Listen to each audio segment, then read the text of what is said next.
Welcome to the stage. The stage is where everything happens. Expression, excitement, emotion. If you're an actor, this is where you go when you want to perform. But if you're an athlete, this is where you go when you want to be remembered. I can feel it coming in the air. Now think for just a second about the last year in sports. If the stage is where you go to be remembered, this might have been the most unforgettable year ever. It's over! The Cavs have finally won it all! Championships you thought you'd never see. Believe in Cleveland, the Cavaliers are NBA champions! Finishes you could barely believe. But let's not forget where it all started. On this night, with this game, the national championship. How about that? The national champions! So now here we are again. End of the road, right? Over 300 Division I teams, almost 5,000 players. Any one of them would have given anything to still be playing tonight. How would I know? Because I was one of them. I was a Division I basketball player. Played at St. Mary's years ago. Got to know what it takes, how much it means, how much it can hurt, how much it can reward. Now, they're the ones who made it. The ones who can become legend. For the win! Remembered forever, right here, tonight. An incredible shot! Matthews for three. Oh, my goodness! Since I was little, I've been watching national championship games. I've been dreaming for this for a long time. For me to be here in this position, I mean, it's the best feeling ever. it is storybook to me. Gonzaga is playing for the national championship. Carolina is headed to the title game. We've been through so much. You put in the work hoping to be on this stage. Up on that stage here in one shiny You moment. hear that pop, confetti will fall down, we'll hold up that trophy and be immortalized forever. Man, I could never get over this night. This game, this tournament, this stage that sports creates. The greatest year ever? Why's it got to end tonight?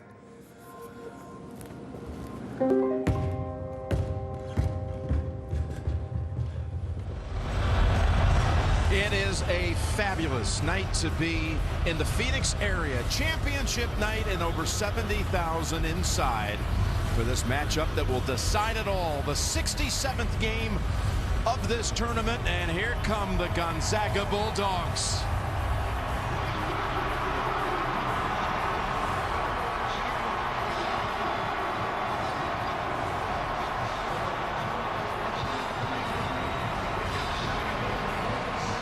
East meets west from Spokane to Chapel Hill. Here we go. 2,567 miles separate these two schools, and 40 minutes away from finding out which one rules college basketball. A pair of #1 seeds meet here, Gonzaga and North Carolina, for the national championship. Hello, friends, on this special occasion, along with Grant Hill, Bill Raftery, Tracy Wilson.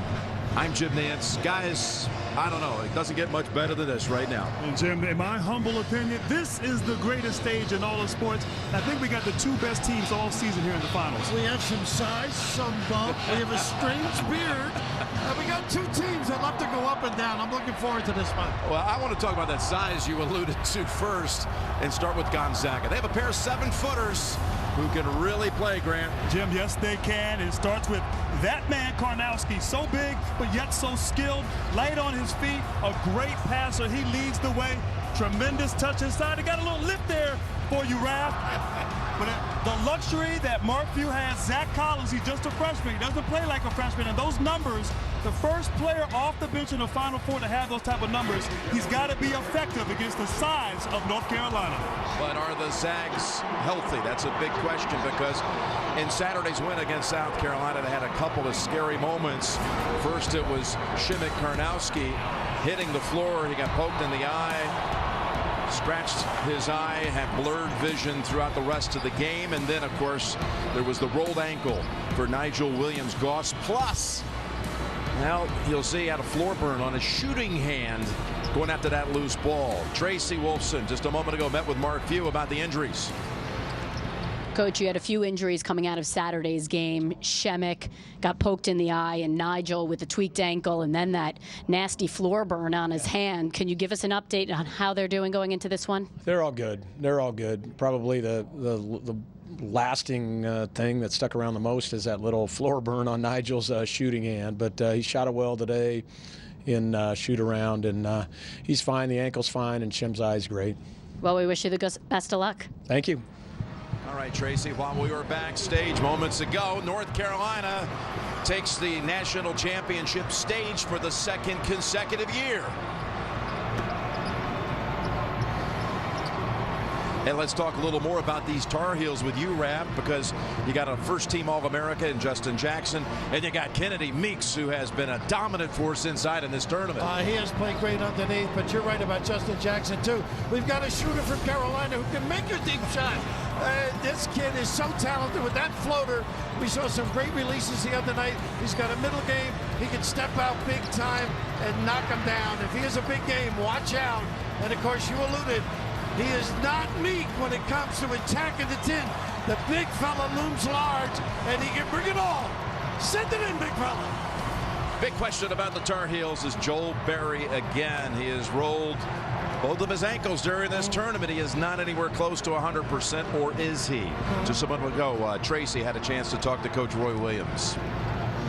Coach, Joel Berry really struggled on Saturday with the injury to both ankles. Can you tell us how he is going into today's game, and what advice did you give him? Well, there's not much to say. After the game Saturday night, there was some swelling. Yesterday at practice, he did almost nothing, and he said he was 80% or something like that Saturday, so I would hope that he'd be about that tonight. We'd like to have him 100%, but we can't delay the thing for a week or anything like that. But he's a tough kid, and he'll try to play well and try to help us. Appreciate it. Thanks for the time, and good luck. Thanks, Tracy. All right, there he is. This arena is electric. Joel Berry telling us yesterday he was already feeling the pressure, trying to win in this spot after his Tar Heels lost at the buzzer a year ago to Villanova, how much they want to come back. The redemption tour has one last stop, and there's Gonzaga playing for what would be its first school national championship in any sport.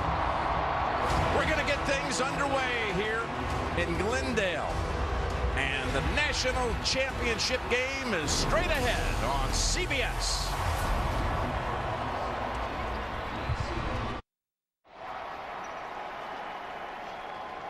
Ladies and gentlemen, please rise to honor America and those who support our freedom at home and abroad. The presentation of the colors is provided by the Luke Air Force Base Joint Services Color Guard. Joining them on the court are service members from the United States Army, Marine Corps, Navy, and Air Force.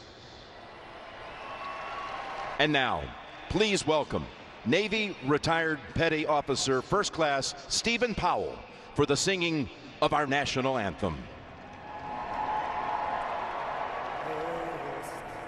Can you see by the dawn's early light what so proudly we'd hailed at the twilight last gleaming, whose broad stripes and bright stars through the perilous fight o'er the ramparts we'd watched were so gallantly streaming, and the rockets rattling, the bombs bursting in and gave proof through the night that our flag was still there. Oh, say does that star-spangled banner yet wave o'er the land of the free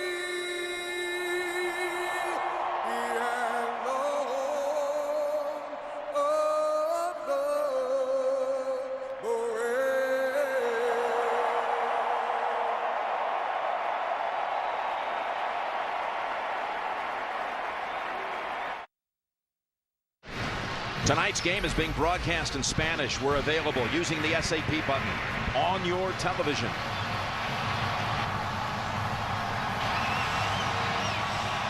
Joe Burry's got to play solid, I think. Don't you, Grant? I mean, make good decisions. I know the ankles are a problem. Get everybody else involved. And, of course, Gonzaga, they got to get back in transition and keep those big bodies of North Carolina off the glass. Congratulations to these three, drawing the biggest assignment in their sport. Michael Stevens, Vern Harris, and Mike Eves. And here we go. Meeks stepping in against Williams of Gonzaga. And easily controlled by the Tar Heels. Jim Nance, Grant Hill right now. The Zag shoot. Little man back screen, the initial early offense. And Ralph, right now, Williams Goss on Jackson, giving up about 5 inches on. Watch that matchup. Hicks. Ooh, they were lucky to get him going. Roy told us yesterday. It was such a struggle on Saturday for Hicks, just 1 of 12 from the floor, and he got the early open look. Perkins able to run the offense as well as Goss. Nice give. To Karnowski. Doubled up. Swings it over, and it's stolen. Barry was the one who got a hand on it. Oh, up ahead to Pinson, and there's the dunk. He's been waiting for all tournament long. How about number 1 in your program? Maybe number 1 in your heart. Send it in. He asked Raph to promise him he would get a send it in if he had a dunk in a tournament. Didn't take long on a Monday night championship game. Just an errant pass, set it up. And a great passer, too, in Karnowski. Here's Perkins, who fouled out on Saturday and was not a factor like he can be. Williams Goss goes back to him. Nice. Ball is taken out of his hands, but Barry reached in. And Raph, North Carolina opted to double team, and a little miscue there by Karnowski.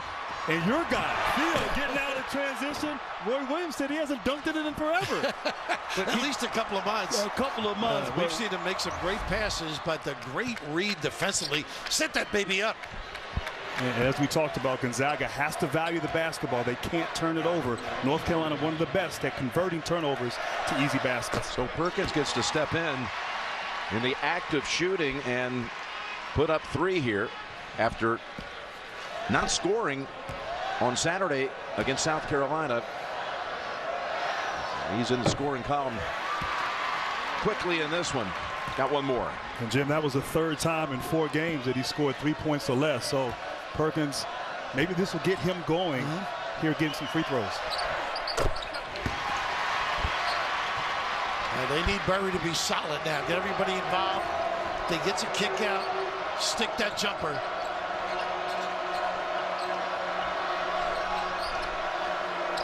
Here's Meeks with the first touch and a jumper, and he's good again.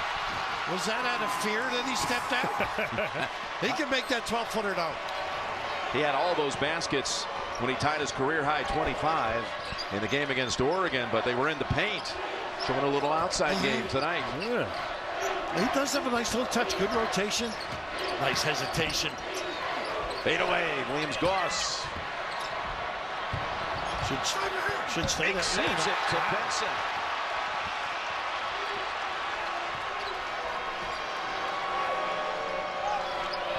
Get the little back screen on the big guy. Here's Hicks again. Backing in on Williams. Puts up the shot. It's way long. And tapped out. Stays here. Yeah, that's Hicks' shot, though. He likes that turnaround fadeaway. You talked earlier. I haven't seen this from Meeks in the last 3 or 4 games, but showing his range, stepping out, and knocking it down. Yeah, hit 11 out of 13 from the floor against the Ducks. Stayed hot. He has been playing excellent basketball. Little post up again. See if they can get Hicks going. Little drop step. Nice to footwork. And he's fouled by Williams. And for Isaiah Hicks, I like that play right there. Obviously trying to get him going. Struggled last game, 1 for 12 from the field, getting to the free throw line.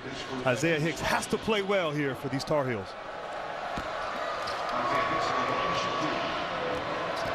Playing in his 151st game in a Tar Heel uniform.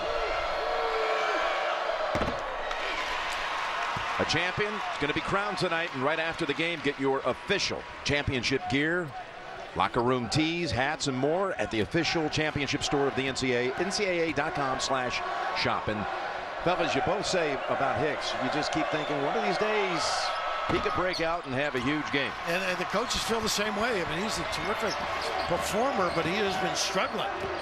And Raph, I like what Carolina's done. They're putting Pinson, a taller player, on Williams-Goss. He got switched off, but his length defensively could be a problem for the point guard of the Zags. Great denial. You're going to have to step and go as well. They like to post up Goss on occasion. He had Burry in there. Feed it to Williams, trying to make the move with 5. Nice. Pirouettes and puts it up and in. How about the forecaster, Goss, saying he expects a big game? They didn't say just a big time game. Exactly. He said it repeatedly, didn't he? He sure did. J3 on the money. Quick check. Here's Jackson and Karnowski. Has it deflected out of bounds. It's interesting to watch Gonzaga. They have so many weapons, but this kid's got great footwork, has a hook with either hand, good drop step, very confident performer. They need him, just like Carolina needs Hicks to get on track. A transfer by way of Missouri. Set out last year. J3, they call him. He's never missed a start in his career, whether here or with the Tigers of Missouri.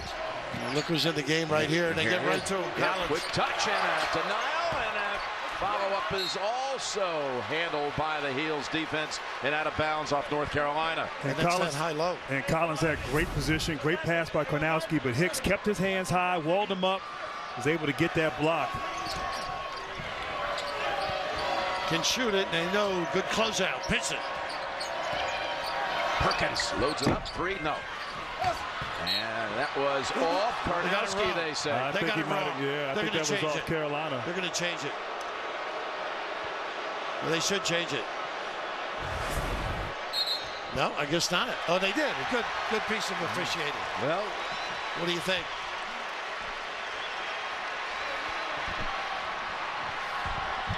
Very upset there. That might be the most upset I've seen him all year. Yeah, if you must have had a bad meal. Might have had it right the first time after the second look. Here's the hook shot. And it fails to go for Shimmick Karnowski. Well, he's got a guy leaning on him equal weight.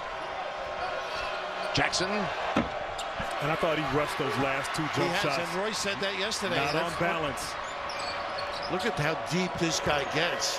Say goodnight usually. Off the glass, though. Karnowski unable to hit a couple of shots early. A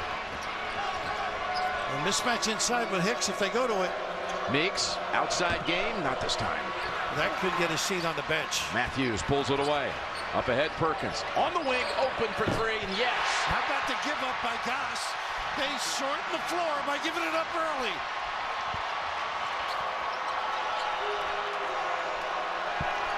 Barry. Oh, they did that. Wow. Answers back with a 3 of his own, and it has been a mighty struggle with all those issues with his feet. And it is going to stay with Gonzaga. But Barry, like he did on Saturday, hits his first shot of the game. That's great to see. Gives him a lot of confidence. They need him to drill it. A battle of ones. The last West Coast Conference team to win the championship. USF, 1956, beating Iowa on the Northwestern campus. Bill Russell, Casey Jones. Russell had 28 points, 27 rebounds in the title game and was not the most outstanding player. And who was it? Hal Lear. All right, the backcourt of Lear and Rogers. Big performance in the third place game, and he got the title. That's unbelievable. How many hurries you figure Russell had in that game? 28-27 doesn't get you much in those days. Kenny Britt. No, it's not Kenny Britt. As it was pointed out to me, it is Nate Britt, and he has some story.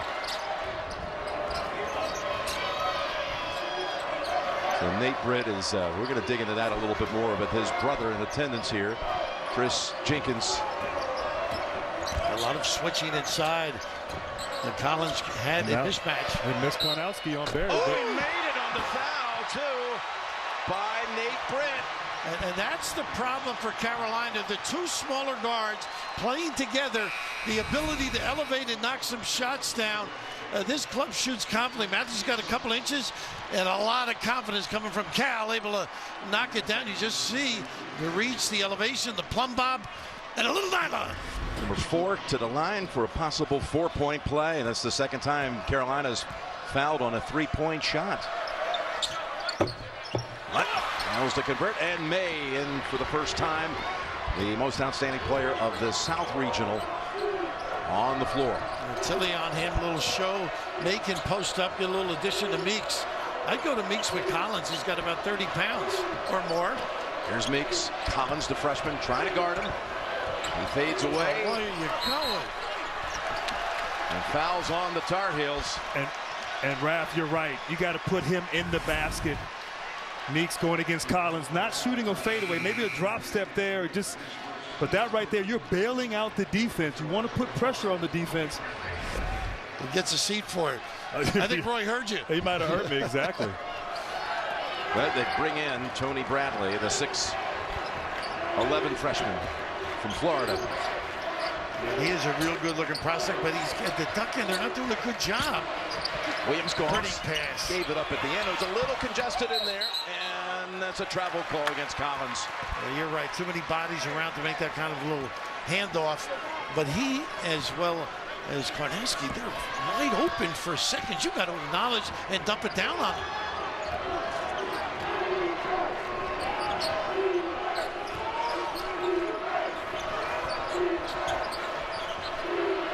You've seen this offense a few times. This is where May's effective, I think, in this spot. He is denied the chance to get that shot off. And now with 8 to shoot.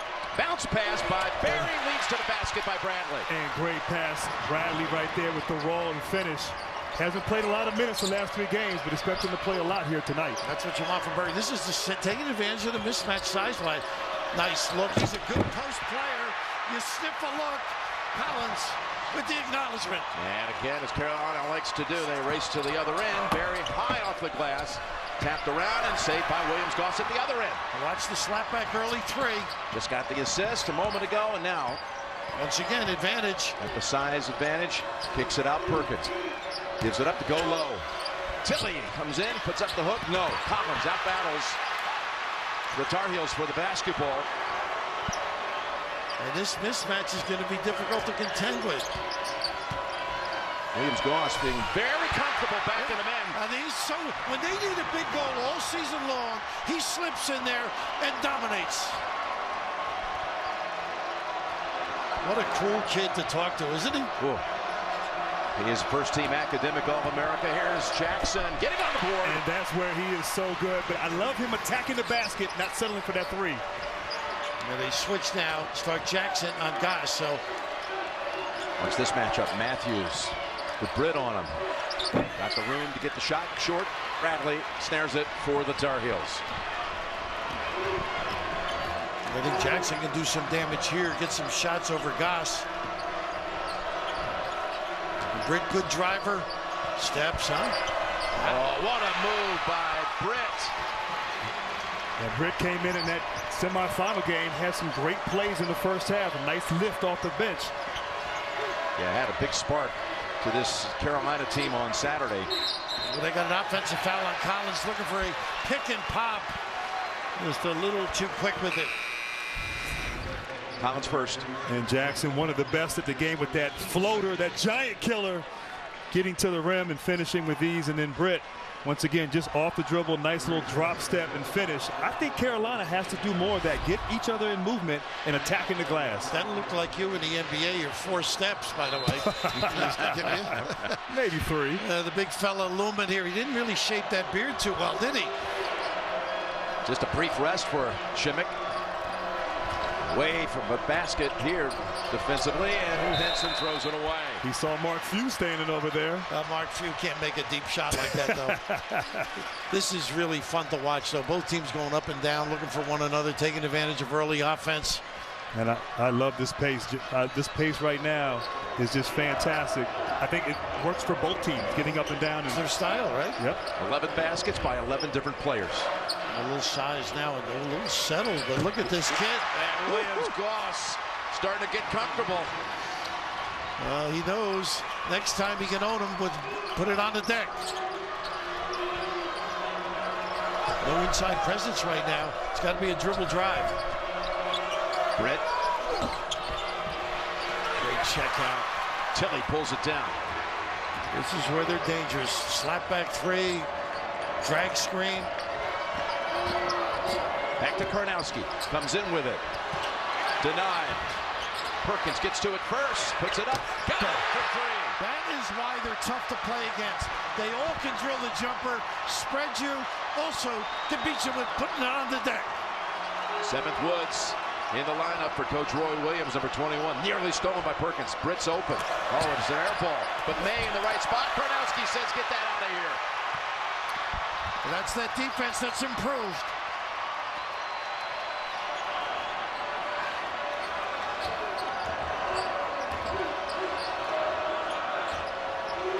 Nelson slipped. He's not sure he can dribble it again, so he gives it up here.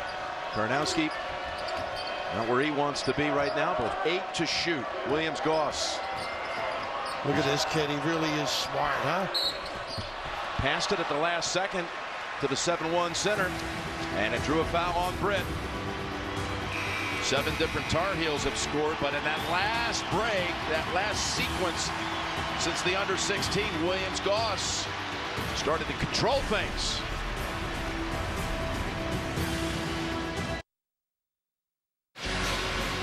It's Masters Week, and you can watch Masters live on CBSSports.com for exclusive video of Amen Corner. 15 and 16 featured groups, plus highlights and analysis. Watch live on CBSSports.com and Masters.com. How about his start here? But they have a great rotation up front or at the guard spot. And a lot of people who can beat you with the jumper, the dribble.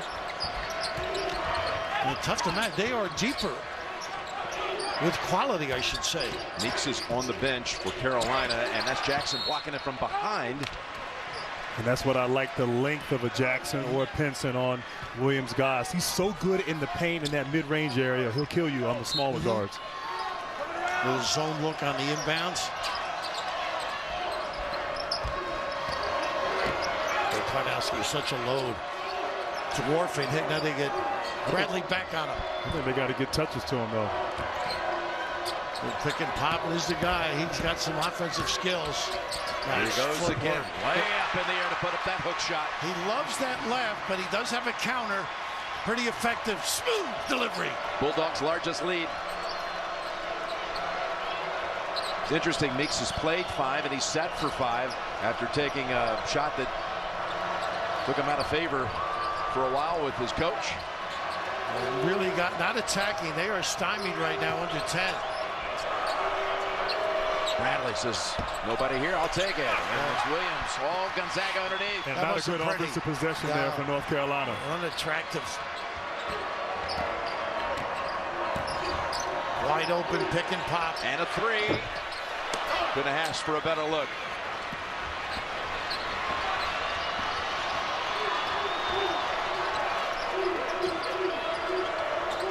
Nice activity. He really is good without the ball. But it comes up short. Jackson. And Gonzaga doing a great job on the boards. Not giving Carolina any offensive rebounds. Outside Matthews. This is his shot. That's wide of the mark. And twice now they've dodged good open looks. Carolina's got to get back and match up. Tar Heels shooting 33%. I'll tell you what, this defense for Gonzaga just giving all types of problems to North Carolina, unable to execute. Barry, 2 for 2. And 1. And a foul. So 4-point opportunity coming for Joe Barry, who suddenly has found a shot. They really need him, no question about it. His judgment has to prevail. But right here you see the follow through, little nickel dimer on the release, but he's stepping up because others are not getting anything at the rim, nothing off the bounce, and this is the guy has to take over and perform at that high level. Meeks. He's been doing it the last few games, that's for sure. But Barry, who was 2 out of 14 from the field, hit his first shot in the opening minute of the game against Oregon, then went through a long dry spell. And Jimmy was 24% from the line, 3-point line during the last 2 games, and prior to that he was 42%. So he has struggled to hit 2 good ones here early. And he's missed some free throws, and he's an excellent free throw shooter. Karnowski backing in on Meeks. What do you do with not a good look here? Tried to hand it off at the last minute, and it looked like he had Meeks to beat. Henson. Nice Jackson put back. And he took advantage of Matthews with his size.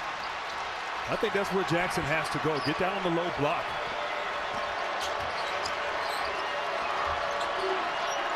Karnowski's got to become more offensive-minded when he's around the rim. Look, if he got him, he's got him. Hey, give it to him. Here he Pick is. and pop. Karnowski bypasses the jumper, which he can shoot. And it's going to be on May outside. Quick 5 unanswered by the Tar Heels after a 7-point run by the Zags. And I love this move right here. As you said, he gets in there. He's got to shoot that. Don't pass it. You're under the basket. And Jackson getting inside, using his height advantage. Carolina back in the game. Back at the championship game, Jim Nantz with Grant Hill, Bill Raftery, and Tracy Wolfson. Gonzaga out of Spokane, Washington. Founded back in 1887. Started basketball in 1908. Didn't go Division I until 50 years after that. Famous alumni, Bing Crosby and John Stockton, a Hall of Famer. Stockton looks like he can still go out there and cross screen and do it all. Use that pick and roll. Yeah. There are many Gonzaga alumni, basketball alumni in the arena tonight. They say John goes over there and works out. Great history now. The connection. Mark telling us that 75% of the guys that graduate come back and live in that area. Nice hesitation. Short with the floater, gets it right back, and long that time. They have missed ample opportunities. Jackson. Tapped out to Perkins. Their guards rebound and they don't mind pushing, particularly Goss. Look at Karnowski. He's open, yeah. They have missed him a few times inside. I think Gonzaga can get to the basket anytime they want. They just got to finish. He must have blocked them out at the buffet line. They got an offensive foul after all that. He's wide open. An empty trip. It's the second time they've been called for a foul on a screen. Karnowski's first. Follow Bleacher Report on Instagram. Get the coolest sports content before anyone else. Join millions of others and follow Bleacher Report on Instagram now. And right now, Raft, I mean, the missed shots in the paint for Gonzaga as Karnowski goes out of the game, and 5 turnovers early. Just not a recipe for success. You got to value the basketball and finish at the rim.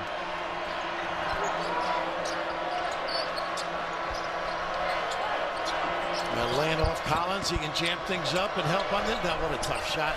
All because of not playing the big guy at the rim. Meeks really sloughed off, jammed it up. Impact. Like this kid's game, don't you, Collins? Oh, so talented, so skilled, so young. Freshman out here. Mark saying his father really taught him well about the fundamentals of the game. His father, who played college basketball at New Mexico State, his dad, Mike. Slippery spot right there. Twice I've seen guys stagger, and I'm familiar with that. Zags missed their last 4. There he is, Collins. How about this kid? You name it, but they're getting in so easily, dunking it. You got to do your homework early, Tar Heels. Hicks. There you go. Oh, it rattles out. Good look for him, though.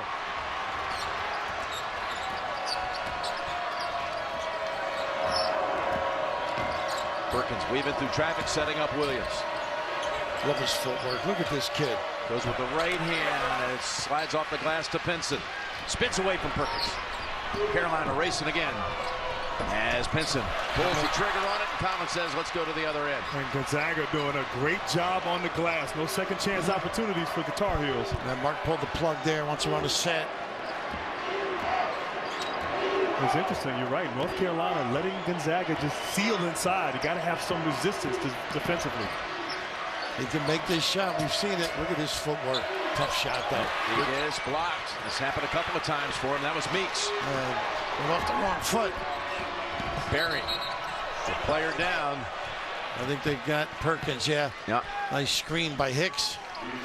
You know, North Carolina's the best rebounding team in the country, but so far, +9 for Gonzaga in this one. And Meeks, you love his play on both ends. Just patience. Was able to block that shot.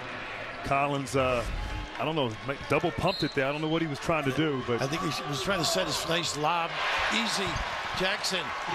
He's not really pressuring the inbound.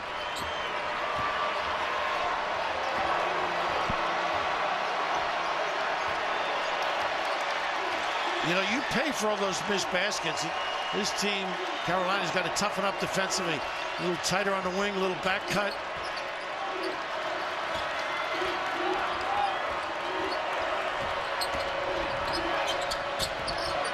Williams, that's a three. He's had a couple of attempts from right that spot. Barry lobs it down low, and the Zags are there to defend it. They read it beautifully, Jim. Perkins goes in, and he gets fouled. Well, there are scouting reports you want the kids to pay attention to, and they did at the other end, the Zags.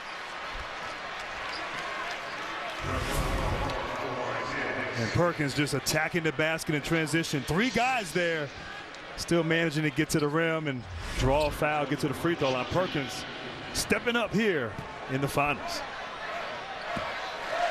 A sophomore out of Colorado, who Coach View said was all in, with Nigel coming over from Washington and sitting out last year, but knowing he would have to kind of change positions with Goss. And don't forget, the Colbert Show is all new this week with Louis C.K. and a special appearance by Steve Martin. Stephen Colbert, the smart choice, and that's tonight on CBS as well. And when you have a good culture like both these programs have, guys buy in. You know, they don't mind giving their minutes up, and it helps win.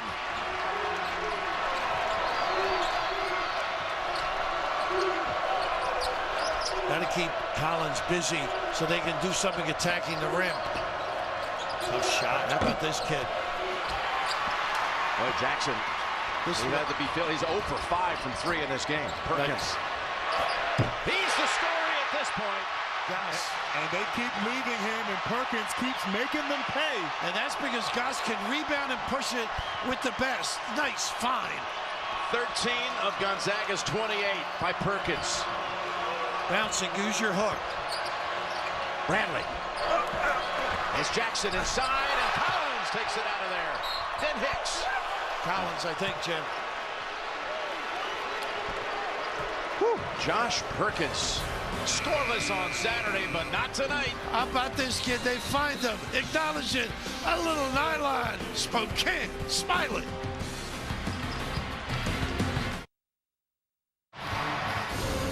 Coverage of the NCAA Men's National Championship game is sponsored by AT&T, Volkswagen Atlas, Reese's Peanut Butter Cups, and by the new Samsung Galaxy S8. Still an awesome sight, isn't it? Seeing all these people packed into a supersized stadium. You see your game summary. Carolina shooting only 31%. And they're being out-rebounded. They've only been out-rebounded in 3 games this year. Again, tops in the country in rebounding margin, offensive rebounds, all that. The 3 times they were out-rebounded, they lost. All 3 times. No, that's such a major feature of their weapons. But I think the big thing, we never say this about, I think they've got to slow down on the offensive end. Run some stuff, get the ball side to side, and dribble drive or get some post-up action. You know, Jackson forced in a little bit here and there, but he's trying to put some numbers on the board. He needs some help. And Raph, only 3 second chance points by Carolina.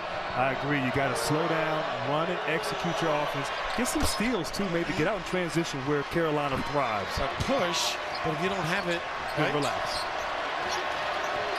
Jackson on Goss. Box set, pin down. Perkins. Drove it inside, had a good look. Tar Heels come out with it. Ripped back on the floor. Hicks has got to beg a little bit. Want that basketball in there. I think you do some damage size-wise on Williams. Excellent D here. Bradley, no one near him. Wow, that's an easy look for him. They've missed 8 of the last 9. As we approach 3 minutes to go in the first half. See if they can get Karnowski involved on the box a little bit. He really hasn't, when he's been a factor. Finishing. Hasn't scored. He's taken only 2 shots, Karnowski. That's Williams. Well, that's what they said. That's 6 on the game and go with 4 rebounds. They want a big-time game from him. Barry. Back of the rim, but the long rebound. Grabbed by Britt. Perkins now on Jackson. He can rebound. There's Hicks. And hits one from the floor. And great cut, but tremendous pass by Bradley. Hicks now making a field goal. Maybe he can get going. Let's get a report from Tracy. Jim, during that last time out, Mark Few grabbed Zach Collins. He's out right now with 2 fouls, but he said, stay positive. You could fight with these guys. As for Roy Williams, he was just getting on his team about shot selection and, of course, the rebounding, Jim. He said, stop just standing around, get to the glass. Hey, Tracy, here is Perkins, who's led the Bulldogs with 13. Whipping that pass down to Karnowski. Again, he misses at the rim. Meeks effective with the belly bump. He's had 3 close looks. None of them have dropped. Barry. Tough shot and a foul. On Perkins, his second. And 3 shots, too. Yep. Raph, you talked about this lineup, this matchup, before the game. And you're right, Meeks is just being big and strong, maybe bothering Karnowski, missing uncharacteristically a few at the rim. I don't think it's a vision problem either. No. Because he saw me earlier, he said, you look good. Maybe it is a vision problem. He has had some ample opportunities. We've had 4 times already in this game where we've had a foul occur on a 3-point shot. Amazing. Unusual. And you love the effort by both teams closing out, but you have to be smart in those situations. You cannot foul on 3-point jump shots. He's a neighbor of yours, isn't he, Barry? Yeah, Joel Barry. My daughter went to the same school with Joel Barry. Watched him at Lake Highland Prep. Fantastic career. He's got one more coming. And he definitely is having a sharper game than what we saw on Saturday as Pinson takes Britt's place. Boy, did Roy Williams praise his point guard yesterday. Told him, well, he just said his teammates are afraid of him, you know. He's such a fearless leader out there, and his teammates, they listen to him. Well, Grant and I feel the same way. Oh, do you really? Thanks, brother. Now, Raph, both teams are great at closing out the half on a run. Which team will go into the halftime here with momentum? Really good defense on the perimeter.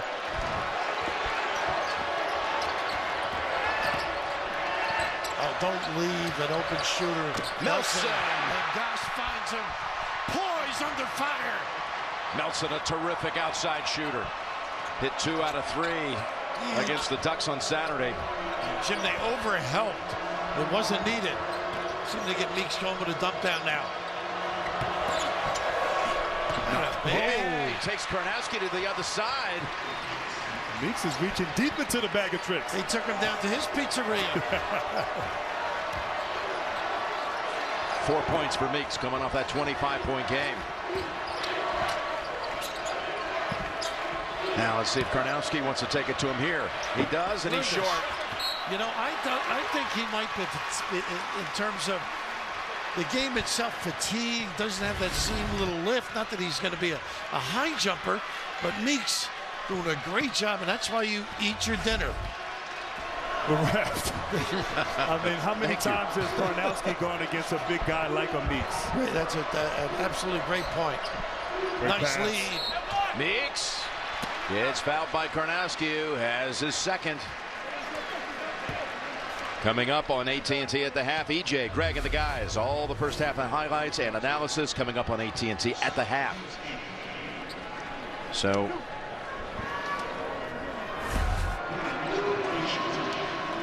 what was it that Meeks was telling us? He's done such a good job defensively. He learned it. It took him a few years. He really discovered it last year. I can really help this team in a lot of ways other than just scoring. And Jim, that speaks to experience. Both these teams have experience, and a guy like Kennedy Meeks getting better every year. A senior now, making great contributions, big in the semis against Oregon, and thus far being big here tonight. He talked about practicing every day and giving effort. Of course, he's tantalizing because Roy wants more from him. Nice follow by the big guy. Oh, has it taken away by Williams. Looked like he was going to follow right to the hoop. 2 for 1. Nice attack. Big collision on Williams-Goss. Smart play, huh? And you have to communicate on defense. North Carolina not getting back, but Williams-Goss, like you said, always under control, poised, and he knows he's going to get fouled. He just goes in there, draws contact, and probably the best free throw shooter remaining here in the Final Four. Number 1 on Meeks. He is so good rebounding and pushing. And of course, if you don't identify, sets his teammates up or gets to the rim. And it's interesting, he missed that free throw. You wonder if his hands bothering him. Usually pretty adept, 88% from the free throw line. Long again, a little rat-tat-tat. You're thinking stop. If you're the Zags and get one at the other end. Ooh, tough shot. Wow. Jackson. And it's Hicks going back outside. And Barry unable to convert. Underneath. And another whistle with 21 seconds. And I think those Tar Heels listened to Roy Williams. That was Carolina basketball dominating the glass and giving himself a chance. 3 opportunities. Pinson now shooting 2. Was that Tilly under there? Boy, they do attack that glass. You remember firsthand. You got a couple of knots on your forehead. It was on Williams. Was it? Number 2. So Pinson, who led the team in assists on Saturday. He's done that a few times this year, 9 times. And Roy Williams stomping a little bit over here on the bench. And Jim Pinson had that great assist in the regional finals there for Luke May, finding him for that game winner. A couple of good passes last night, as you remember, or 2 nights ago, I should say. 1-point lead for the Bulldogs. See if they run and jump. Couple All-Americas out high, and timeout called by Coach Mark Few. Set something up here. Final 12 seconds of the first half.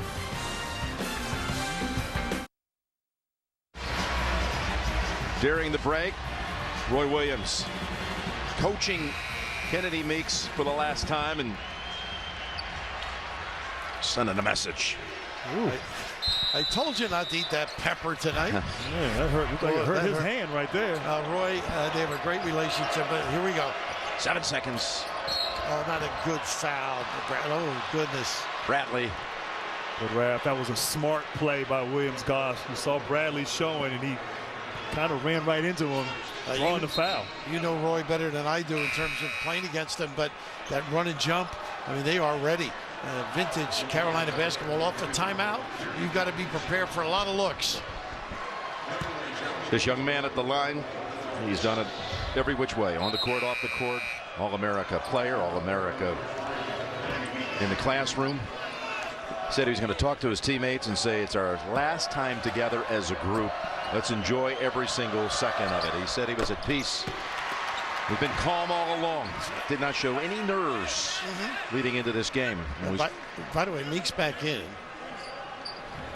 Justice under God. He's got a reprieve. That's what they used to get in the Jesuit schools, keeping you after school when you were a bad boy. But he's right back. I was wondering where you were going with that. 6 seconds. Pinson up ahead with 3. Whips it over to Barry. Launches it. In and out. Right on it, too. Yeah. 3-point lead for Gonzaga at the intermission. North Carolina shot only 31% in the half. It looked good for a moment, didn't it? It sure did. And I think Barry's been playing under control, doing some good things. And that's the key, I think, for this Carolina team come the second half. Yeah, Joe Barry playing well, shooting the ball pretty good from the perimeter. They're 2 for 13 from the 3-point line. Thought they forced a few in the game, but you know what? They didn't play great. Right now, Jackson 0 for 6 from the line, but they're only down 3 points at halftime, the Tar Heels. All right, Tracy standing by with Coach Mark Few.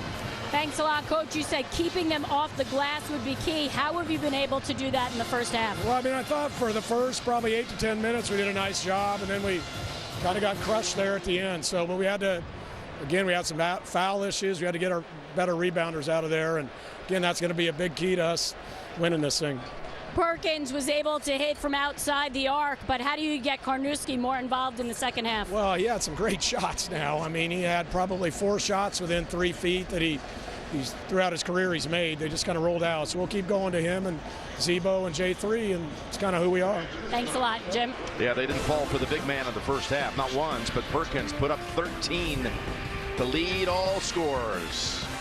Gonzaga 35, North Carolina 32 at halftime. We'll send you to AT&T at the half. After these messages, you're watching the NCAA Men's Basketball Championship.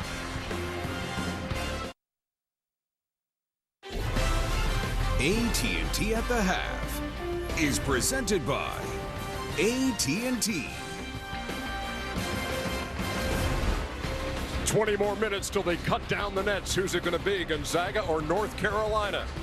The Zags have outshot every opponent this season. They're outshooting North Carolina.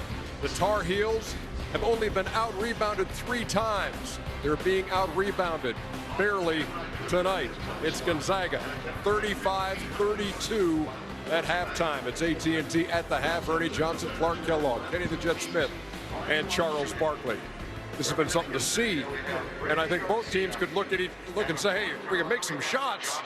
We'd have a bigger lead, or we'd have the lead. Well, I think that Gonzaga has done a great job of being unconventional, because I think they are having difficulty scoring against the size and Kornowski. But unconventionally, they say, okay, well, let's post up William Goss. This is unconventional. They haven't really went to this a lot this year, but he has the size advantage when Britt is in the game and he goes over.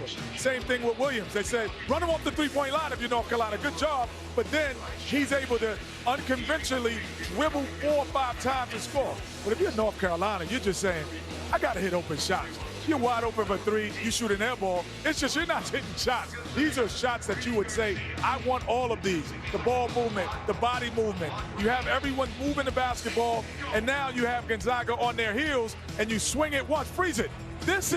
You can't get a better shot in basketball than this right here. And then you let it go, and you can't make it. There's 2 open. And I just put out those 2 guys. Yeah, right. There were multiple sins on the North Carolina where this is shots you should make, but great game, enjoying every minute of it. Go ahead, Joe. Well, I think the pace was a good pace for the Zags. They had it at they don't want it. Nobody really wants to get up and running down with the Tar Heels. The thing that surprised me, Gonzaga's big guys, Kornowski and Collins, they got to play better. Kornowski's got to score. He's looking to pass the ball way too much. And he's missed 4 shots point blank. Yeah, I know. He's got to make those, but he's got to be even more aggressive. They can't handle him. He's getting great looks. Collins going to do what he does well. I was surprised that the Zags perimeter guys really outplayed the guys from Carolina. Well, in particular, Josh Perkins. Yes. I mean, this guy had 26 points in 5 games. Nothing last time out. 13 in the first half. Yeah, he was terrific. You know, he was in foul trouble in that game on Saturday and never found his rhythm, so you knew he was going to be much more intentional about playing better. Got off to a great start. Got some open looks, excellent transition opportunities. I thought Nigel Williams-Goss was excellent in his floor game, finding people when he had opportunities. But the story for me is 5 of 9 threes for Gonzaga, 2 of 13. And of those 13 3 looks, I'm saying 10 or 11 were high-quality, good looks that you've got to be able to knock down. And the perimeter shooting has to improve for Carolina, or they will continue to be outshot by the Zags, and that means a loss. But this is a Carolina team that has not shot the 3-ball particularly well. I mean, they shot it better in the regular season, but still only about 32% in the tournament. Yeah, I would say the one thing that, if you're Roy Williams, you're in the locker room saying, we defended. We actually made them make difficult shots when they did make them. And those Kornowski misses, they were contested by Meeks and/or Bradley. On the other end, you're missing wide open shots. There's really nothing you could say in the game plan that you could change other than we're going to make shots, but you cannot say in your game plan. Play hard, play smart, play together, because the game plan is actually working if you make shots. And hang with them on the board. First of all, let's get one thing. You guys act like the Zags are playing great. They're not playing great either. We didn't say that. No, I'm just saying, he keeps saying, well, we just missed shots.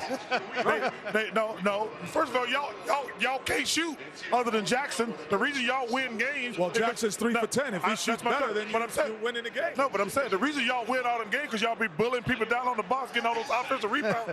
Don't act like y'all. And that's a good point, Chuck. Gonzaga has done an excellent job on that defensive glass for the most part. That was the number one thing I looked at coming in here. You guys have a terrific team, but other than Jackson, you're not great shooters. You're just small people on the offensive board. And now if the Zags are able to control the defensive board and get their guys going down low, They're going to win this game. And now it's come down to you guys. You took the words out of my mouth. 35-32 at the half. Marcus Page, remember him? Oh, no question. Yeah. Watching as a fan is way more stressful. No doubt. Hey, playing, Marcus, come on. Come back out here to Phoenix. We need a jump shooter, Marcus. We need 1-3. We have Marcus Page. Game's over. We'll turn it over to Greg Gumbel, Seth Davis when we come back.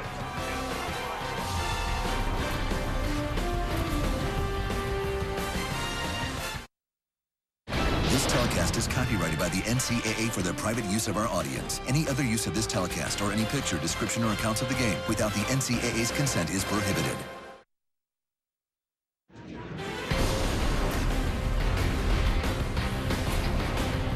Welcome back to AT&T at the half, everyone. Greg Gumbel along with Seth Davis down on the court. 35-32 Gonzaga at halftime a year ago. North Carolina led Nova by 5 at the break, ended up losing that game. We're talking about this game. Clark was talking about Nigel Williams-Goss. You were noticing him too. Well, he had a terrific first half, Greg, for a guy who only scored 6 points. And I really like the way Mark Few is taking advantage of Williams-Goss's versatility. How? By posting him up. Not a lot of 6 3-point guards can do this. Not only being able to score down there, Greg, recognizing the triple team, dumping it down to Zach Collins for the dunk once again.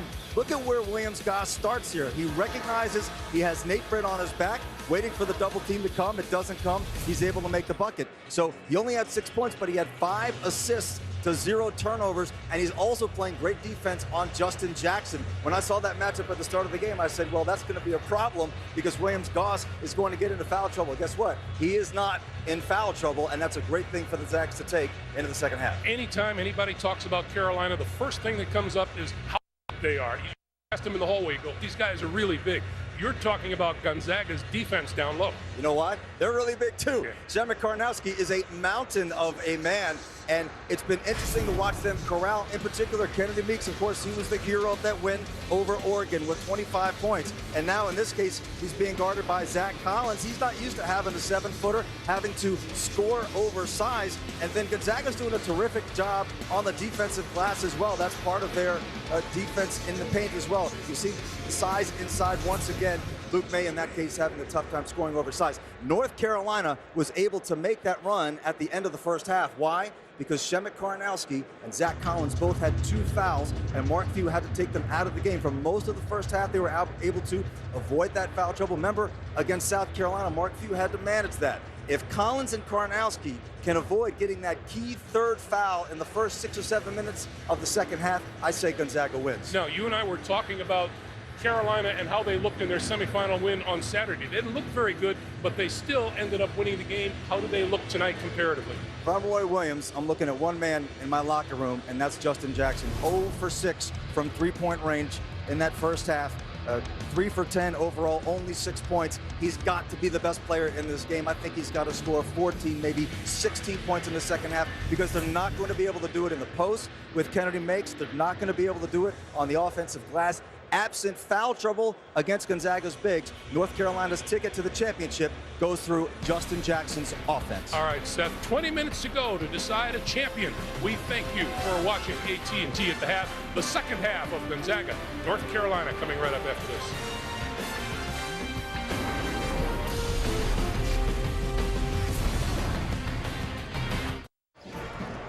Coverage of the NCAA Men's National Championship game is sponsored by LG Electronics,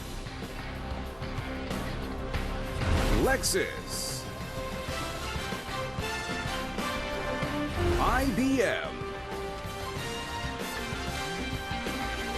and by Wonder Woman.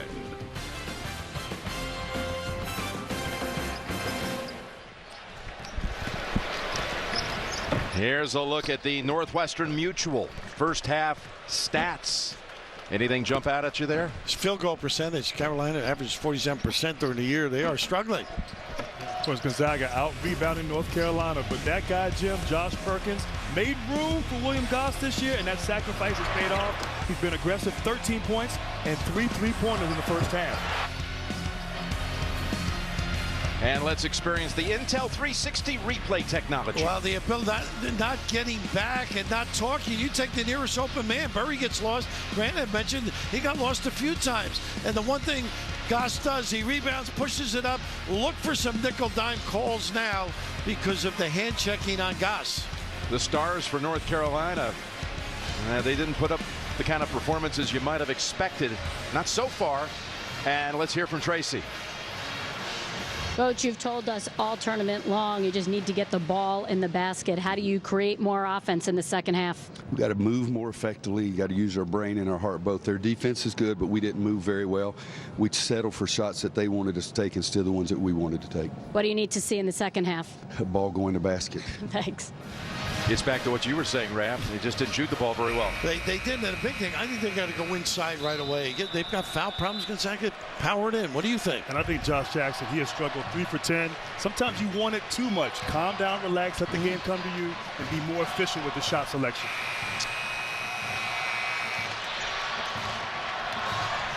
Karnowski really struggling, I think, that maybe just not elevating enough, and also Meeks leaning on him has thrown him off. He's got to be effective for this team. Looks like he was out in the sun all day today, by the way.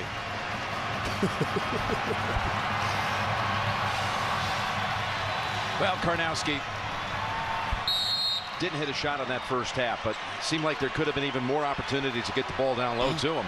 And this is the tough match, I think, when they play small. Nice turnover here. Berry got a piece. Boy, Gonzaga looked just like they were sleepwalking, right? Absolutely not into it. Like they didn't even realize what had happened. Goodness. I think he just coughed it up more than Berry got a piece.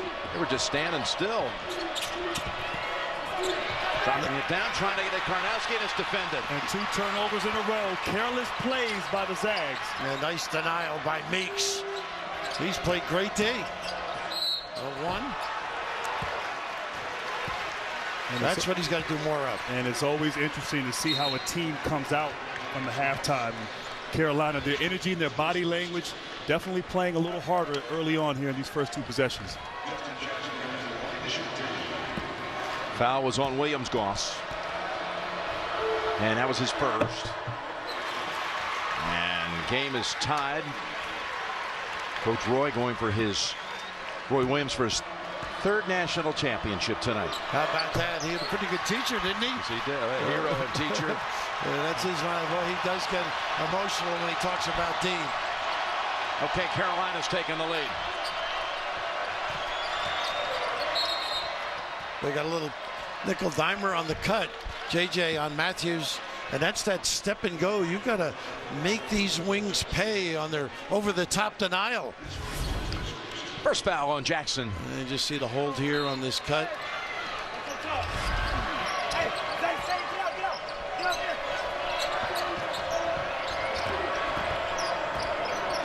Now he's going to drive on him. Tough shot because of the size. Jackson blocked it. Williams-Goss got it back, and Meeks catches the air ball. Not good trips early for the Zags. No, awful start for them. Where are you going?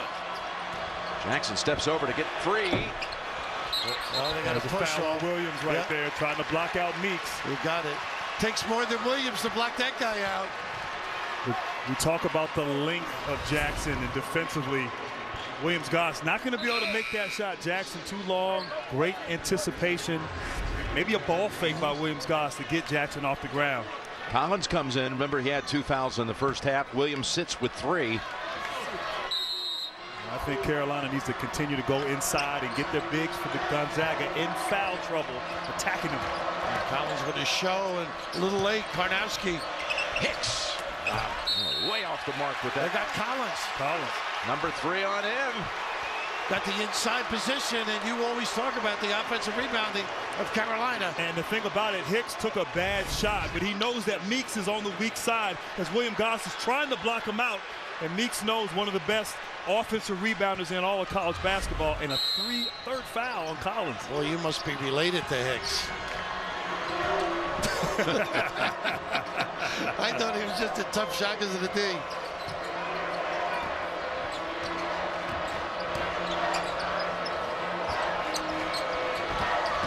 Berry. A nice pass, what a play. Nice screen and dive by Meeks. And a fine rotation, late and small. Big start, second half for North Carolina, and Gonzaga slumbering out of the locker room here at the start. Grant, how about the help of the backhand? Now look at the size of the rotation. It's Matthews, no chance whatsoever. And I think Collins might have got away with the foul. He had to be careful right there. It was close. On that block. Would have been his fourth. Karnowski calling for it. He's got Meeks behind him. He can't have footsteps now. And it's tapped out by the heels as Karnowski continues to feel completely covered up. They are walling up magnificently, though, Carolina. Hands extended, not reaching down. Clever ploy.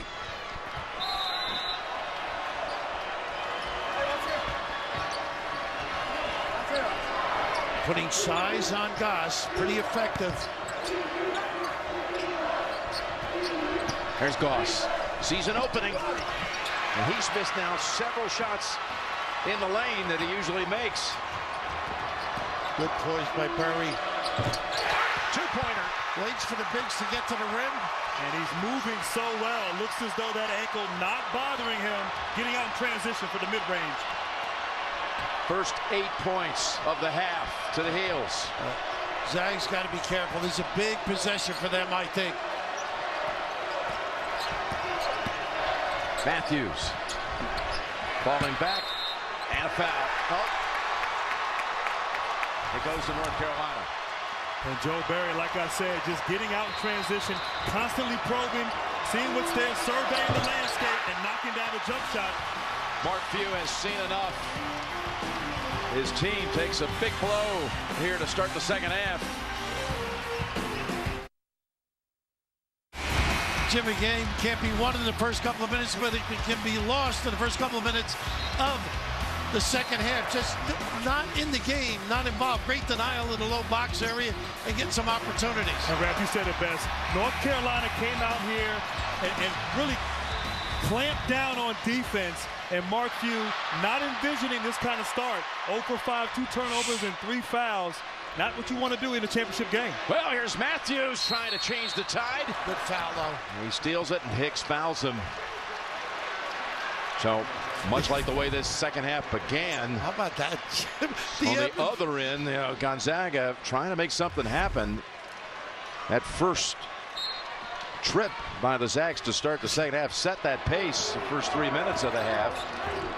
Well, I'm sure Mark Few talking about defense. Pretty good denial the last trip.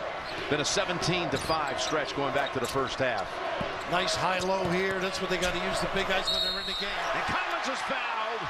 And the assist, Karnowski from the top, maybe 20 feet away. And this has been open all game. That little duck in right in there, and they have not taken advantage of it. If they have gotten it, they haven't delivered the goods. This time, on the money, Collins. And Raph, that broke a 4-minute and 47-second drought for Gonzaga scoring. But I love Collins getting the ball for 3-point play. That happened at a restaurant, we would complain.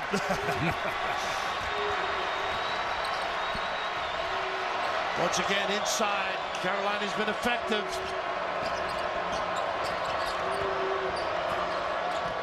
Jackson quickly inside, floater, front of the rim. Look at Collins snag it. And Goss wants to go right to the hole and a reach in. I think Berry may be on the wing, but that's what he does best. Rebound, push, and if you flatten out, don't identify, he can kick to an open shooter. Second foul on Berry. Looking like a very well-timed timeout by Few. Well, really good, and they got after it, I think. Got their head in the game, became tougher-minded on the defensive end, and, of course, the acceleration in the open floor by Goss.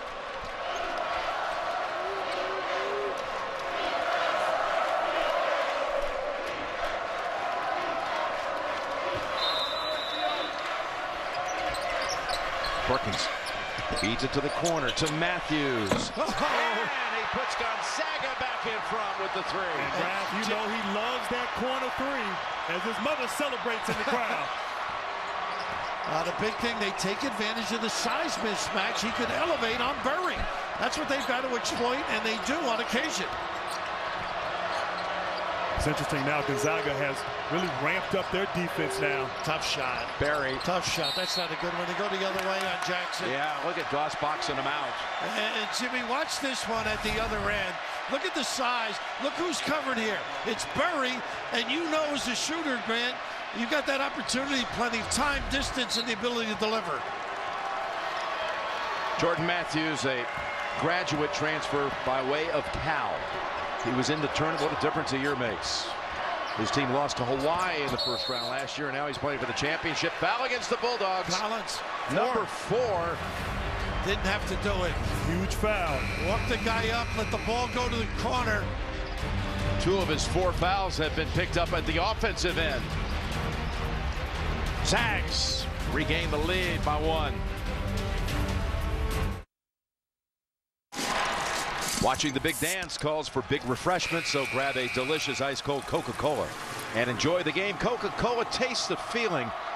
Out of that timeout call by few, Gonzaga came from 5 down to 1 up, scoring 6 consecutive. And Jim, I think he just got their attention. Goss on Jackson. I think he can drive him and get a shot. There's a double. They haven't doubled all day. They get a foul. Yep, Tilly comes into the game since Collins has to sit with the 4. And I'm not sure you needed to double him. He was way off the block.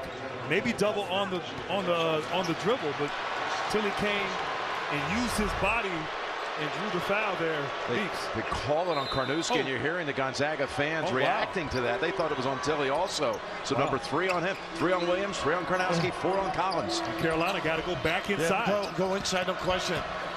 Jackson with the left hand. Over the That's top. That's going to be Meeks, number 3.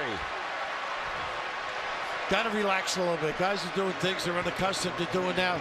Trying to jam it in. Look at all those problems on the other end. Karnowski with that. They're big guys. Cheapy, yeah. All the big guys. Yeah, they have their dilemma. So Meeks goes out. Bradley, a freshman, takes his place. Big on Goss with Pinson. They got lobbing it. Oh, nice help. That was Pinson. Great weak side. Boy, he saw that coming. Snapping ahead and over the head. Not a good look. Yeah, Jackson trying to somehow connect with Bradley and way over the top. And help side defense. Pinson sniffed it out. Great steal. The little things, the utility guy from North Carolina. That's him.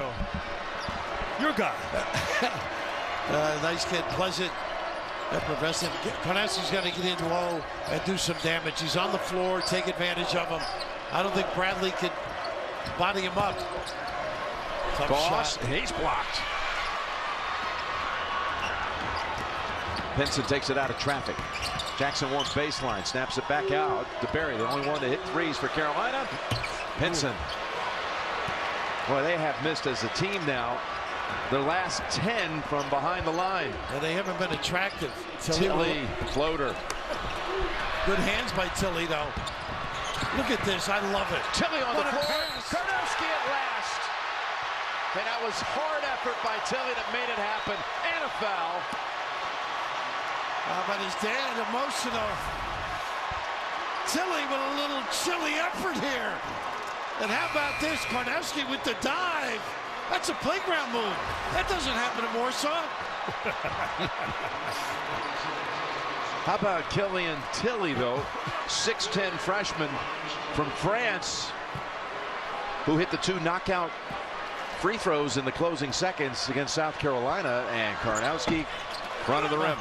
In times of geography, that's the longest give and go. That's, yeah, right. France to Poland. Yeah, exactly. To Gonzaga.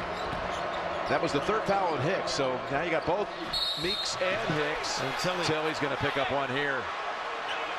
Hicks and Meeks both with 3. And that's number 1 on Tilly. And because of the continued foul trouble of Gonzaga, North Carolina continues to just go inside. But look at the lineup, though. You know, unless Hicks can do a job, it's not. It's more of a driving unit out there. Although Bradley does have a little hook game and maybe a little experience, but he does have that type of game. We're not even 6 minutes into the second half, and now both teams are in the bonus. North Carolina's gone scoreless now for 3.5 after blitzing out of the locker room. Here's Hicks. Pinson, quick give up. Barry. Good job by Bratlaugh. Just doesn't get it, but good effort. That they pursue the basketball on misses as well as anybody. And Gonzaga protecting their bigs. An instant double, big to big, forcing the rotation. Remember before you questioned that may have been one of the reasons they were doing the double, that maybe a little rotation outside. Yeah. Right. There's the breakdown. The Heels 2 of 17 from 3. Barry 2 of 7. The rest of the team over 10. A little zone now. This could be dangerous because this team gets into gaps. They flash the post. Yeah, Jackson defend it. Put it up ahead to Pinson. Lays it in for 2. Breaks a 4-minute scoring drought. Great look by Jackson. And then they go man after the make. Also ends an 8-point run by the Zags. Karnowski's got to become more active. Perkins had that super hot hand in the first half. First shot of the second half. Barry to Hicks. And 1. They're going to give this to Karnowski or Tilly maybe. It's the second on Tilly. Well, every time they go inside, I like the big wall up by Karnowski. But look at Hicks fighting for this bucket. That's a tough shot right there. Sure was. Kidding. Maybe it'll get him going a little bit. Yeah. Gives the lead back to North Carolina. Yeah, we've seen some great Carolina teams, and this is not a great one, but boy, these kids have fought. Roy's got them to play together, hang tough. Not quite as good a shooting team as we've experienced.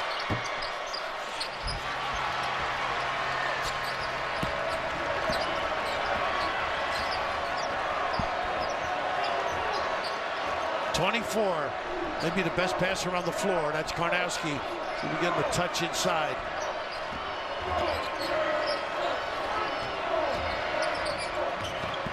Nice look. Tilly on the blocks. And that's Barry coming over to knock it out with 6 to shoot. And I think Tilly under the rim should have pulled it back out. Sometimes guys want to get in there, but Bradley had the position and, of course, the length.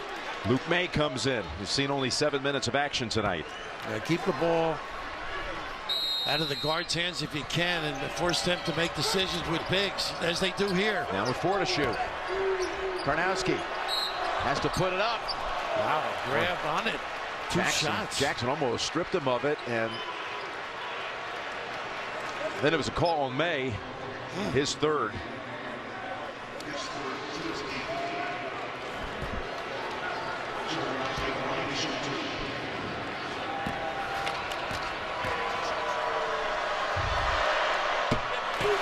For parents of boys and girls ages 7 to 15, registration is now open for this summer's Drive, Chip, and Putt Championship qualifying, so visit drivechipandputt.com to register.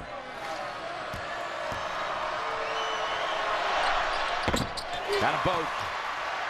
And we have a 7th lead change. A little zone. I thought that was a good move, really. Protect your bigs. The only problem is the offensive rebound. You might go over the top. Barry! Buries it. His 3rd of the game from out there. The only Tar Heel to make one. Melton driving on Britt. Tough shot. Tilly. It's off North Carolina. Tilly got nice inside rebounding. And we know Joel Barry's been struggling, not 100%, but showing a lot of heart here. But defensively in that zone, you have to be paranoid. You have to know where the shooters are, Jackson and Barry, and he made him pay. Jackson gets a little blow. A little rest before the TV timeout.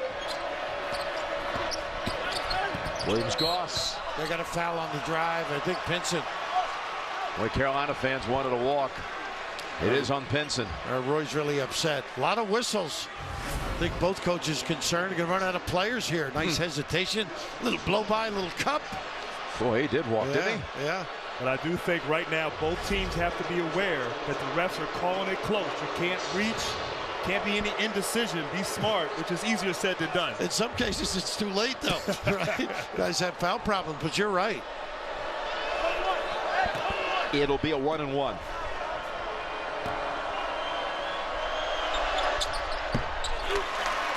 His mother, Valerie.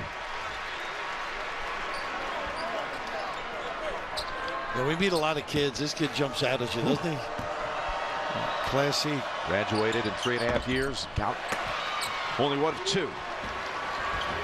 At the line that time. And back to the straight up man.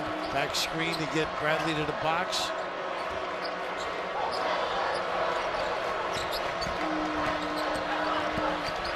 Nice look. Over the shoulder, and Perkins brings it back the other way. Pinson has a great feel. Ooh, look at Perkins. Ooh. Well, he felt like Karnowski had shielded the defense. But well, he can shield the sun. Maybe not the Carolina D.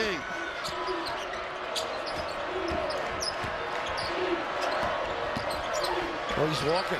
Barry on the floor, and it's Bradley. Down to 12 on the shot clock. Pretty good driver now. Got to keep him outside with the shot clock running down. Down to 4.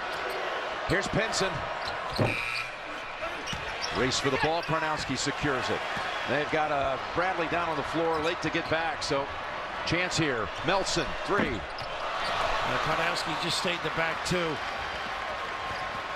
Some quick jacks. Get some ball movement. Barry, that's Tilly who tapped it out of his hand. Williams-Goss. Whistle. Steps. He traveled. Boy, Gonzaga shooting 20% in the second half. North Carolina with 10:51 to go. Leads it by 1. Another championship game that's closely contested. And your game summary. I'm not sure anyone expected Joel Berry would lead Carolina in scoring, but he is at this point. 16 points and 5 assists. But foul concerns on each side. That's a big story as we head to a North Carolina inbounds under 11 to go. Major issues here. A little zone again, Grant. Protect their bigs. Gonzaga, smart. They're playing a little tiny now. Karnowski out. Williams in the center. Jackson. Wow. Jackson is now 0 for 8 from 3. Amazing. And lately he's been some pretty clean looks. And we talked in the opening, he had to have a big game. Not able to be effective. 3 of 14, and like you said, 0 for 8. And of course, Berry has supplied a big lift for them. This is tough. Moving Meeks out, I think, can be effective here in the screen, and they do get something out of it pretty good. Got a good look from Williams-Goss, who can't hit these shots in the lane tonight. Not so far. Pinson. And that's a good rebound by Tilly. Trying to get that outlet pass. Pinson from the rear. And they had a good kick-out pass to Goss till he could deliver. Meeks trying to make an appeal that he traveled, as Mark Few goes right now with both Karnowski and Collins on the bench with their foul issues. That's the 10th team foul. So 2 the rest of the way. And Tilly never hit a bigger 2 free throws than he did on Saturday. Absolutely. They do have some nice rotations. They are deep up front.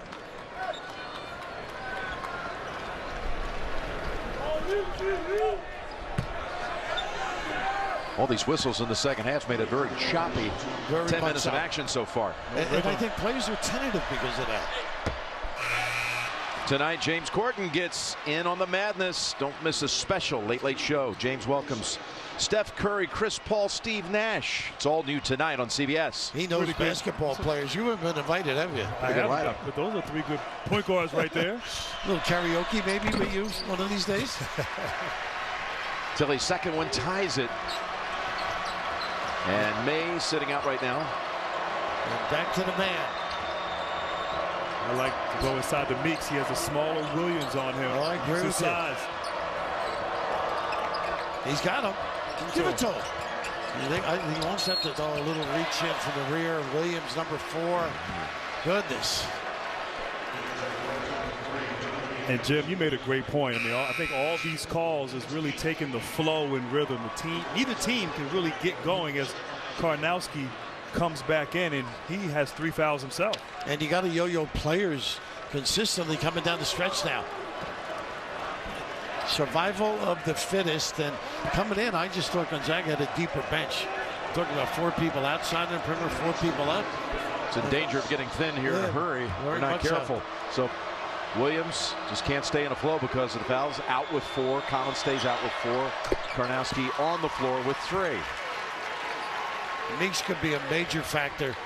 Turns it up a notch for this club. Gets some touches inside. He's been marvelous defensively on Karnowski, I think. He really has, but I still think they got to go back to Karnowski inside Gonzaga. Meeks has 3 fouls. Try to get that 4th foul and get Karnowski going.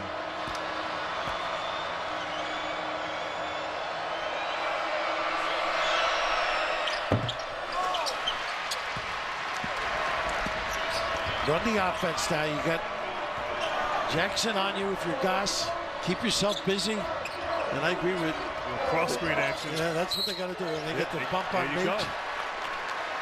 Oh, and suddenly Meeks has his 4th. Interesting. Just a little back screen, huh? Get him to the box. A little hip check. Freedom of movement. One of the new rule changes in the NCAA. And Meeks trying to be physical now. Call for his 4th, and it looks like Roy Williams is leaving him in the game.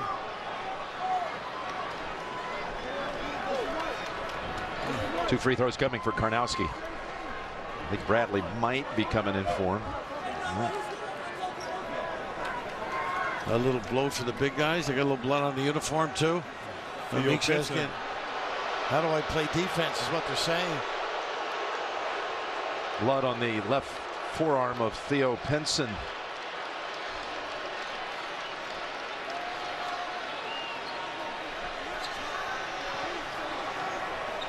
Going to give everyone a little time to. I think that's Doug Halverson. He's been busy, Jim, with ankles and knees and everything else for Carolina.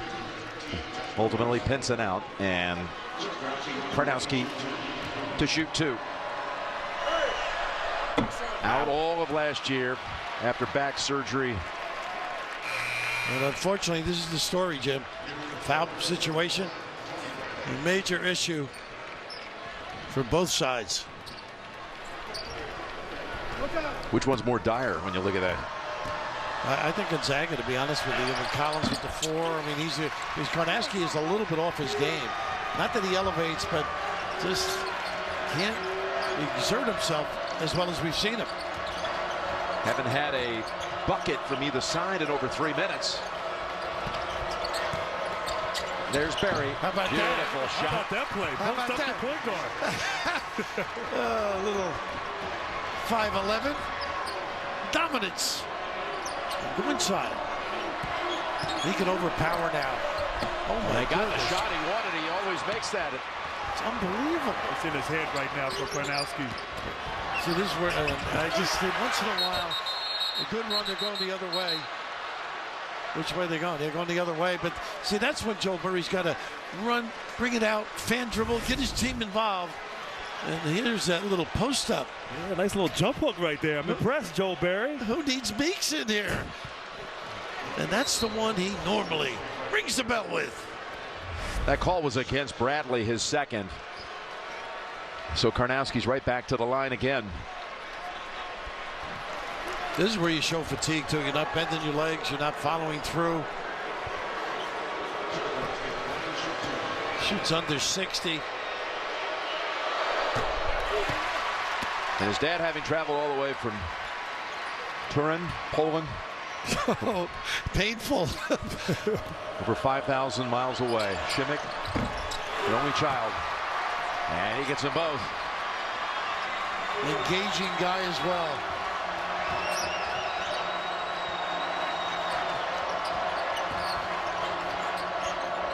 I think on the other end, you're going to be able to get some shots, jump shots, because of the size of the small guards for Carolina.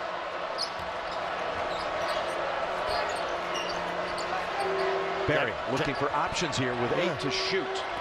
Jackson's got to keep a tough shot. How about that? Wow. But Jackson. tapped in by Jackson. That's what he does. He keeps busy, and that's why he's able to offensive rebound. Keep those puppies moving. 4-4. Jackson's first field goal since the 5:23 mark in the first half. Karnowski again with a good look. Boy, he is really having his problems around the rim. He's 1 for 8. He's missed 7 shots just a couple of feet from the cylinder. That's wide of the mark. Too much of a hurry. Point guard's got to run the show. Open look. Perkins going to drive in instead. Karnowski able to get it back. I think it's a foul on Berry. He got hurt too. Yeah, I think you're right.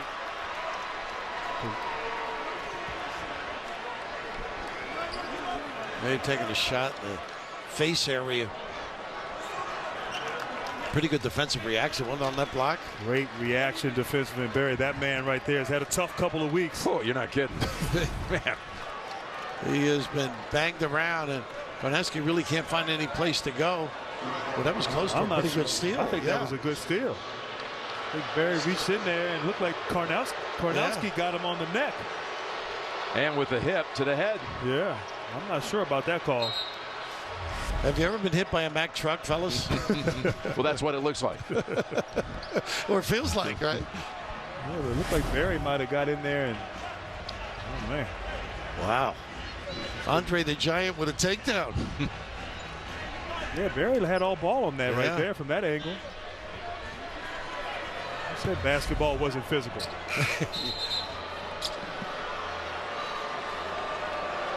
Oh, they're going to take a look. I think it's just a play on. That wasn't a malicious play.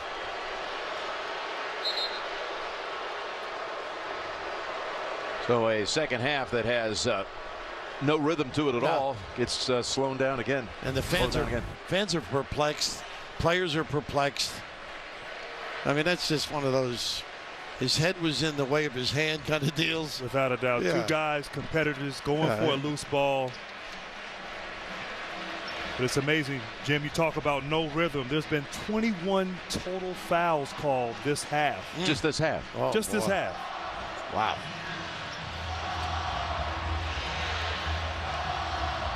Karnowski actually goes over, appears to apologize. Great sportsmanship. Yeah.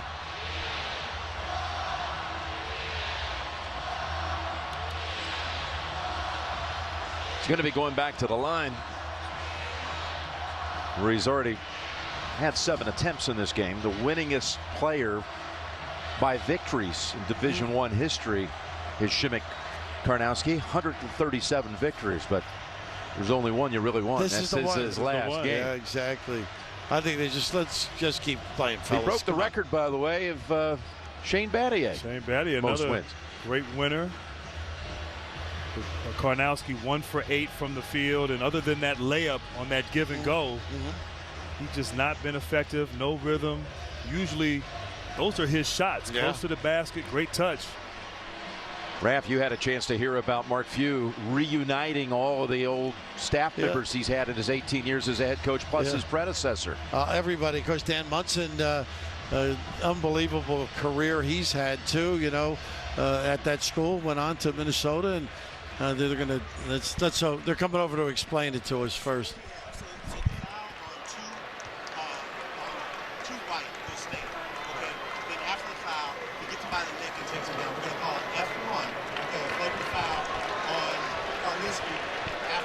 And what we're going to do by rule, what we're going to do is we're going to shoot the fouls. We're going to shoot these fouls first. And then we're going to go down there and we're going to shoot the 2 fouls and we watch ball underneath. The flagrant one, basically, Jim, and Grant, you heard it as well. Yes. So they'll shoot the personal fouls down this end, and that adds a foul as well.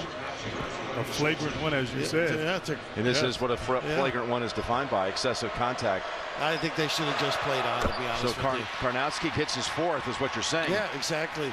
That's tough. But what a tough situation is. You can see the explanation of the rule. But getting back to Munson, Mark Few said, I want all the former coaches and assistants to come back. They spent the night, the other night, with the wives, and of course he said, Dan, bring your kids. He said, my kids weren't alive when I was up at Gonzaga. He said, no, they're born into the family, so they put their arms around everybody with any contribution. And that reminds me a lot of Carolina too. They have that deep, so many of the players are here. These big-time programs seem to do it as well as yours. The same theme of family as Joel Berry misses 2 free throws, continues with his struggles from the line. And I think that's the foot, the ankle. But look here, the three main bigs for Gonzaga all have 4 fouls. And Karnowski goes out. Collins returns to the floor with the 4 fouls. Game tied with 8 minutes to go. And Collins on the floor. Bradley a little inexperienced, and they load up a little double to protect one another. On that double is a shot. Bradley is a great offensive rebounder. Here he posts up, go to him. I would challenge this guy. Collins behind him with the 4. Somehow it's defended. Bradley follows it up. It's just persistence pays off. The big fella kept the ball high and able to finish on that second chance shot. Perry doing a nice job shading. Look at the nice drop step. Tough pass in that area. Out of bounds. Tilly was out of bounds. Gonzaga has gone now over 7 minutes without a hoop. And North Carolina leads it by 2. Well, this was last year. North Carolina, Villanova. What a closing stretch we had. The shot by Page, really a miracle shot. With 4.7 seconds to go, then Chris Jenkins for the championship. Villanova took the title. And it's just hard to imagine, but again, his brother, Nate Britt, on the Carolina team. He's been traveling with the guy that beat you last year, has been traveling with the Tar Heels since they got knocked out of the tournament. He's not on the text messaging, though. Since Villanova got knocked out of the tournament, right. Yeah. Well, and they have their own little stream they right. left him out of on this whole redemption. They're pals, theme. Though, the kids. They're pals. I would have an issue with that. The guy that reminded me of losing a championship running with the team. Well, look at these numbers. Last really 9 from the free throw line. Again, over 7 minutes without a field goal. And, Jim, the referees have to let the game breathe. Taking the crowd out of the game, too. Yeah, it's just, and even the kids not aware of how to play the game. Nice cross-court look and a good opportunity. Boy, Barry thought he had made it. Williams Goss was open up ahead. Look at this cross-court. Matthews slipped, and he's out. I tell you, Gonzaga dodged a bullet. That double team on Jackson, Barry was wide open. But here, just an opportunity on the break. Nice deflection by Bradley. Yeah, very heads up. You're right. So there's Williams on the floor. And again, he has 4. Little squeeze box play up the lane, and they close the door. Pretty good D there. Some guys call it the elevator.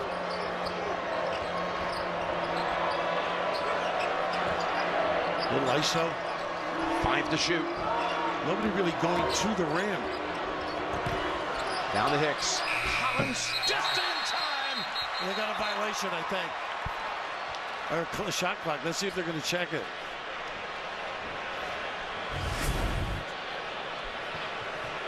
Look at Collins standing there with the 4. No, that's okay. Yeah, that was good. That's good. That's pretty good D. It's sure, you could tell, even live, that yeah, I'm surprised they stopped play. So that was a great contest by Collins without fouling. Look at the weak side rebounding position by Bradley. They really work at it, don't they?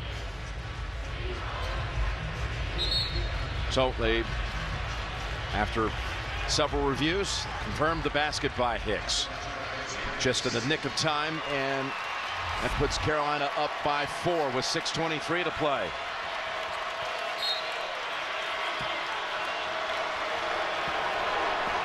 Pass off the ball with Jackson. Perkins got to run the show. Bulldogs have made only 3 shots from the field in the second half. Here's Collins. They slipped on that side of the floor. Yeah. Squeezes it through somehow. I don't know how he made that shot. It was great defense. Stuck with it. Better offense. And that's after 8 minutes and 27 seconds since their last hoop. Carolina been very patient. There's their normal run, a little double screen on the right side and a load up. They can come with a double, and big nice dive by Bradley. Pretty good. And Matthews took it away from it. Bradley stuffed. Follow up. And look who's coming through. Nice entry. Go right away. Go right away. Collins back out with it. Empty side. Williams. Short. Thanks, excuse me. How about that? You didn't have a lot of faith in that one, No, though. it didn't look good coming out.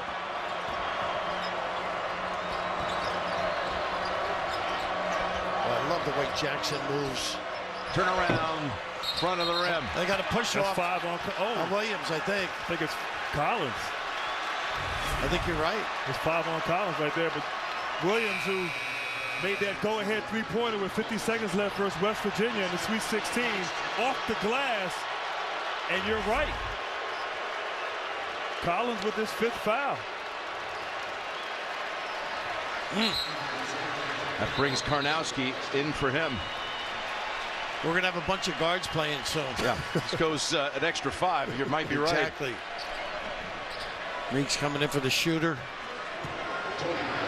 He has 4.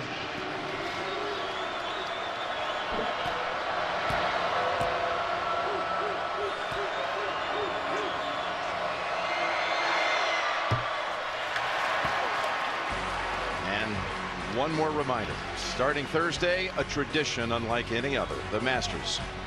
We'll see you with late night highlights Thursday and Friday. Full coverage over the weekend. Second shot coming here for Bradley. Got to squeeze Jackson. Small on his side. Getting good minutes out of Bradley. See what Meeks can do. He's done a nice job on Karnowski in that low box area, using that belly well endowed. And Raph, I think both teams, the way they're calling fouls, you got to go inside. No. Put the onus on the official. Make them make a call, but be smart. Don't get an offensive foul. Under 5. In a 2-point game here outside of Phoenix. Nice screen by Karnowski. Matthews. Pretty good challenge. Caused that. They got to see if it's a deflection. I think so. They got a deflection. Yeah, they changed the call. 2 officials had it going Carolina's way. The trail official, Mike Eads, had a pretty good. Was it? No. That was not. No. He got his hand, if anything. That's what caused the problem. Yeah. But he got his hand after the shot. Yeah.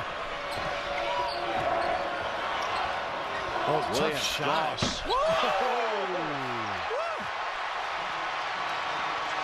Gonzaga takes the lead at 60-59. He is a gamer, that kid. Now he's got to play. A pretty good offensive player in chat. Nice entry. Meeks doubled up. Williams collided on him. No call. Barry with a 3. How about this kid? Nice extra pass by Pinson. Let him go a little bit now. We got a little juice in this game. Let's let this last 5 minutes go. 62-60 Tar Heels. Karnowski almost got away from him. He's got to do a better job resetting Karnowski. Williams-Goss. Not a good one there. He had 2 guys on him. Yeah, Jackson came swooping over and definitely influenced the shot.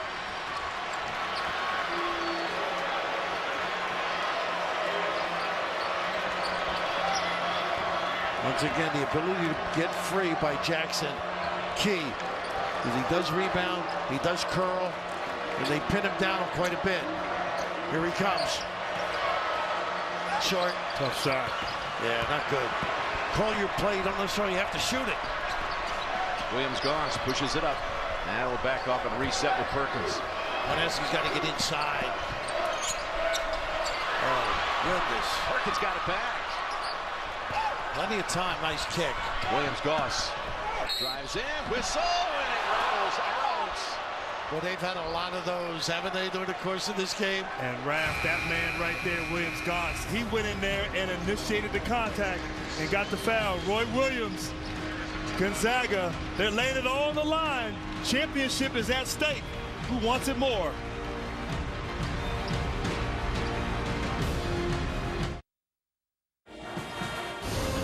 Coverage of the NCAA Men's National Championship game is sponsored by the Venture Card from Capital One, Jeep Grand Cherokee, Exxon Mobil, and by Enterprise Rent-A-Car. Let's take a look at the Capital One Cup Impact performance. And you said, Raph, in the opening that Joel Berry had to come up with a big performance, even though he wasn't 100%.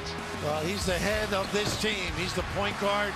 When he makes shots that are comfortable within the game, within the flow of the game, they are just a different team. And this is without Jackson performing, Grant. Yeah, very surprised, Jackson. I thought he would, obviously come to play better, but you said it best, Barry, the heart and soul of this ball club, playing big. Williams-Goss is now 3 out of 7 from the line, and here again is the foul blotter.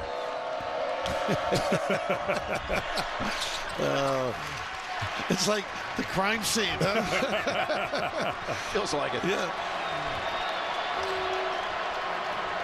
I'd go Meeks inside. Get that big body down there. See, Hicks committed his 4th on the foul with Williams-Goss going to the last break. So another concern on the Carolina side with Meeks with 4. Pinson. Nice check out. A nice box out by Williams-Goss. Not the possession that North Carolina wanted.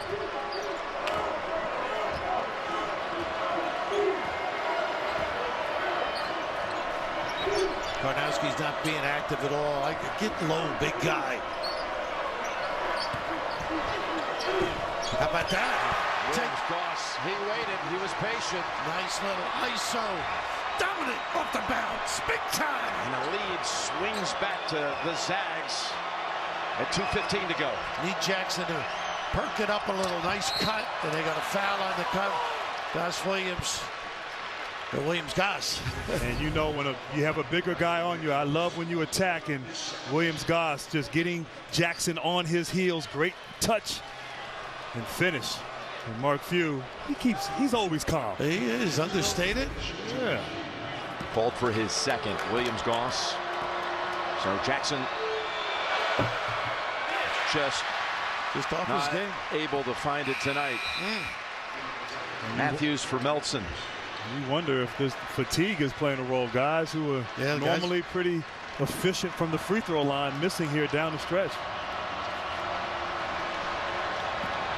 Carolina 12 of 22 from the line. And that one ties it at 63. It's size on the point guard. Well, let's see if Perkins can elevate over Burry if they don't go to Karnowski. Carolina's just got to be solid. No gambling here on defense. He loves to post up when they need a big basket. How about this?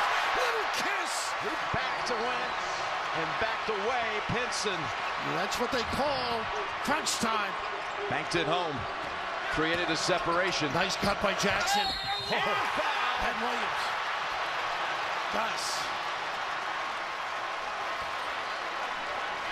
And just an unbelievable play. Theo Pinson, we know he can pass, but Jackson, one of the best at moving without the basketball, and that's where he takes advantage down low. Not necessarily settling, but getting inside and using his height and his ability to finish. So the first team All-America's matching baskets, but an extra point on this end on the 3-point play, and it's a North Carolina lead.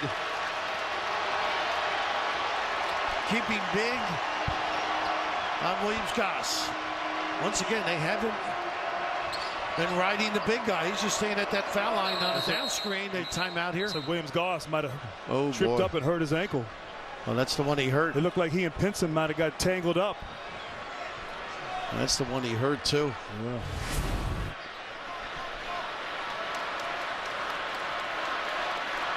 Oh yeah, just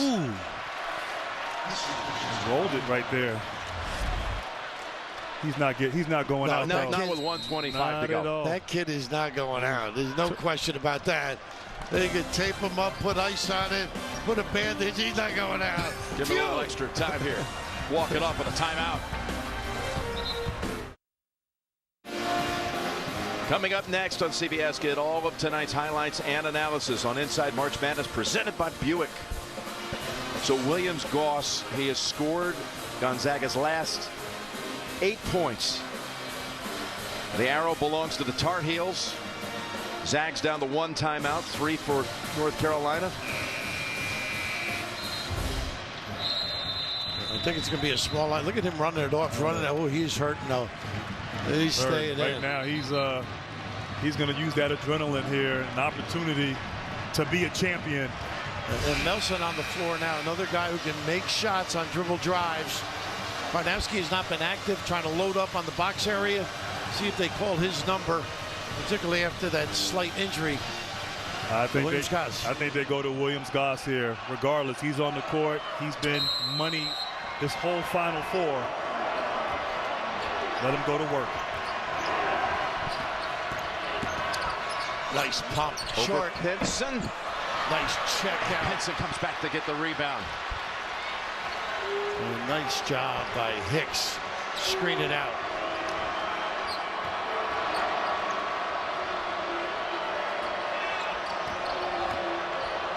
One minute to go. And a one-point game here for the title. North Carolina looking for redemption. Barry underneath Meeks. Slips out of his hands. And again, the arrow belongs this end. Well, you got to come up with that. You're good as Zags, right? Well, I thought Meeks had it. Just slipped out of his hands. Right there on the glass. Karnowski kind of took a little swipe at it, knocked it out of his hands. But Nelson should have had it, though. But don't these guys want it? 3 guys on the floor. That ball has their name on it. They know it's at stake. 49 seconds to go.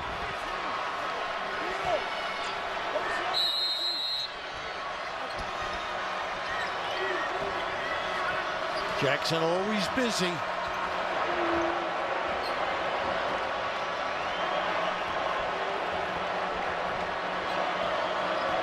Barry in no hurry. With 12 to shoot. Hicks wanted to drive on Williams. Puts it up. Oh, wow. That's what you need from that guy. Big time. Palm, hold, deliver. A great check out at the one end. Counters on the offensive end. And Raftery, he has struggled the last 3 games, but stepping up when it matters the most, the senior, Hicks. Hang time and a little smooch.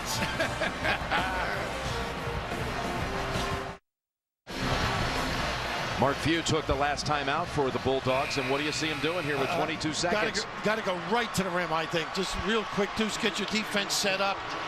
Yeah, I agree. If you just settle on a 3, they rebound, you're in deep trouble.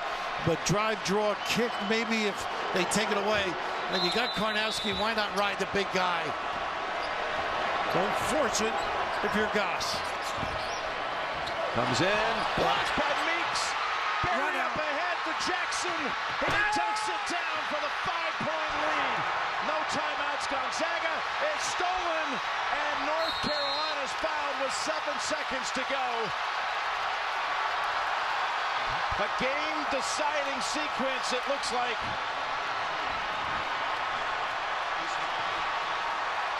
And Ralph, let me tell you, Kennedy Meeks, 2 possessions defensively with a great, fantastic block. Jackson with the easy finish, and then the cat-like quickness getting the steal at the other end. But, man, you talk about stepping up, playing big, doing everything right. A continuation of this semifinal game. Kennedy Meeks doing it all. I love guys who put the ball in their hands and do some constructive things, but you've got to use better judgment. Goss opens up to a behemoth and negate it. North Carolina calls that timeout, and again, Gonzaga didn't have any, so it does give Few and the Zags to try to come up with some sort of desperation plan. Absolutely, the good quick push, but it's long odds with 7.3 seconds, and Barry to the line for 2. That's a sight that is tough on everybody. Roy Williams. And Meeks, how about the way he went after him early in the game? Age 66, the same age as, again, his hero and mentor, Dean Smith, who retired at age 66. He was at this point 20 years ago when Coach Smith retired. And Dean implored Roy, said, make me a promise.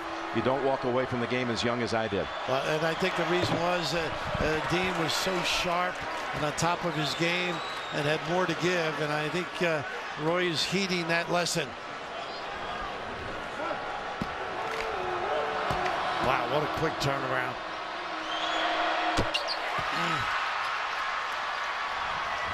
So many early empty trips, never got their legs, their confidence. Matthews off the mark, and this year the confetti is going to fall for North Carolina. They're not going to be denied this time.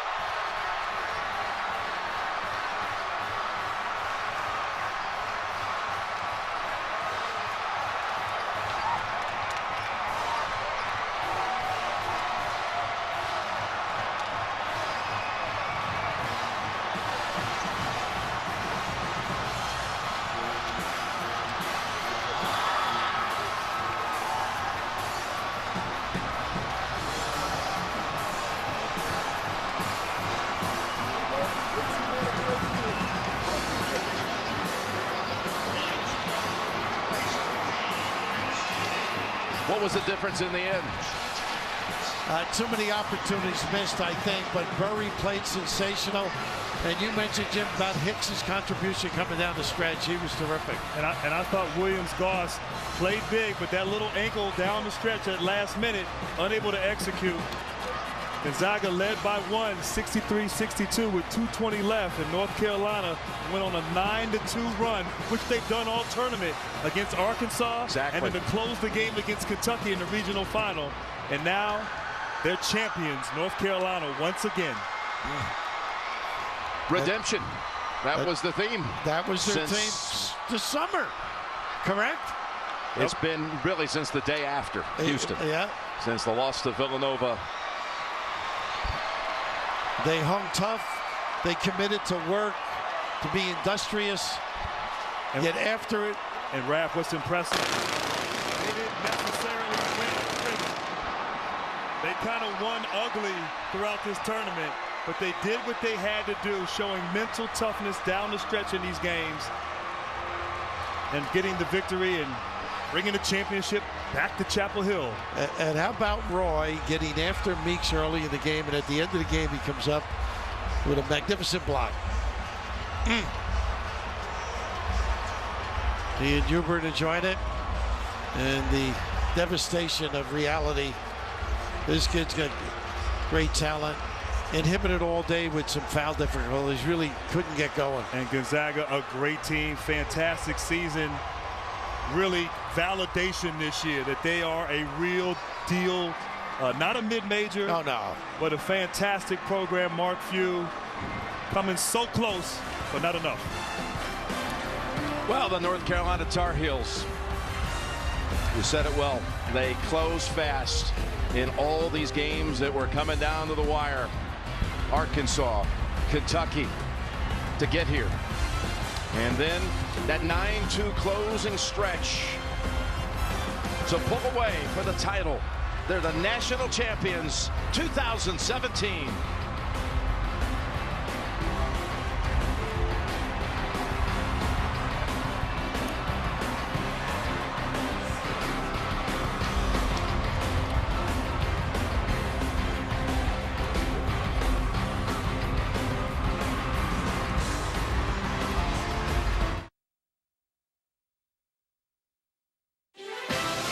Incredible performance. Right down the lane. You've got to love March Madness.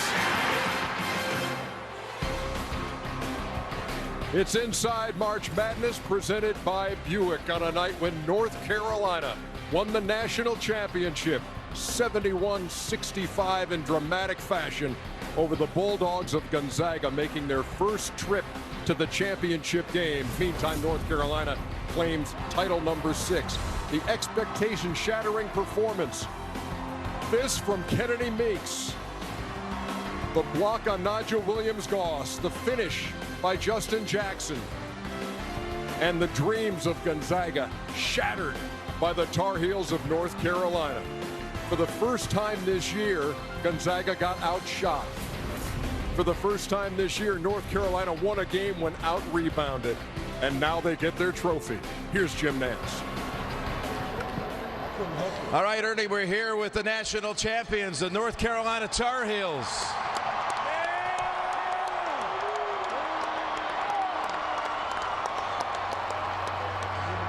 Mark Hollis is the chairman of the NCAA Division I Men's Basketball Committee, Dr. Mark Emmert, President of the NCAA, here for the trophy presentation.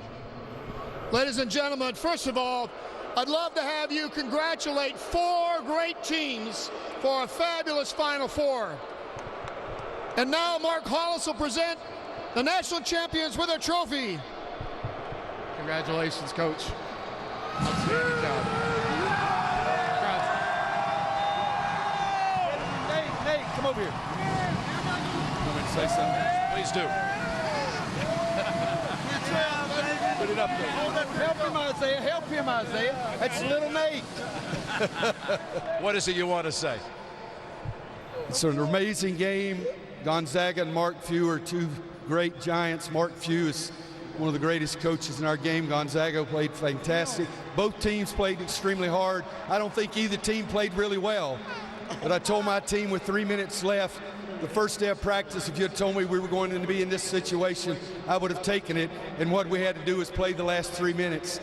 Isaiah Hicks made a big basket for us, and we did play the last 3 minutes. And this team has really been focused since last year. They called it the Redemption Tour. How did this team tonight in the last 2.5 minutes finish the game on a 9-2 run? How did that happen? I think, again, you said it yourself, they wanted redemption, but I put in the locker room up on the board. One of the things we had to be tonight was tough enough, and I think this group was tough enough tonight. Congratulations on your 3rd national championship. When we spoke yesterday, your hero and mentor, Dean Smith, won 2, and now you have 3. How much on a moment like this do you think of Coach Smith? I think of Coach Smith, there's no question. I don't think I should be mentioned in the same sentence with him. But we got 3, because I got these guys with me, and that's all I care about right now, my guys. Congratulations, Roy. And, hey, guys, Joe Barry is the most outstanding player of the Final Four.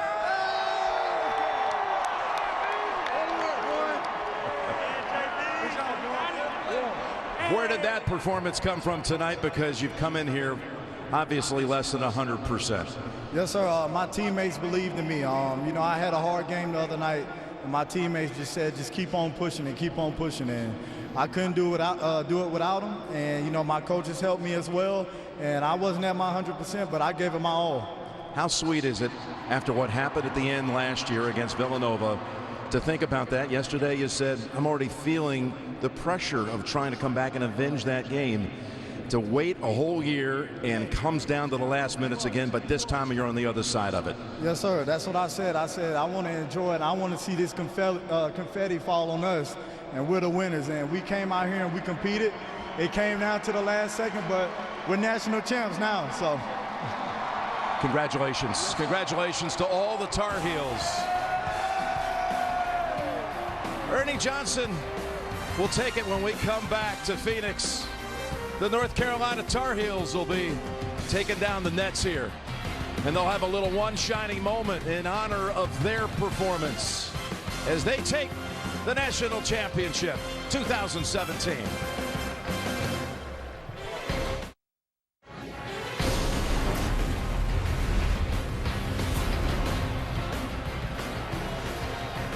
Inside March Madness continues. It's presented by Buick. The championship belongs to North Carolina. The Tar Heels cut down the nets. As we welcome you back, Ernie Johnson, Clark Kellogg, Charles Barkley, and a guy who a year ago was not wearing this same expression.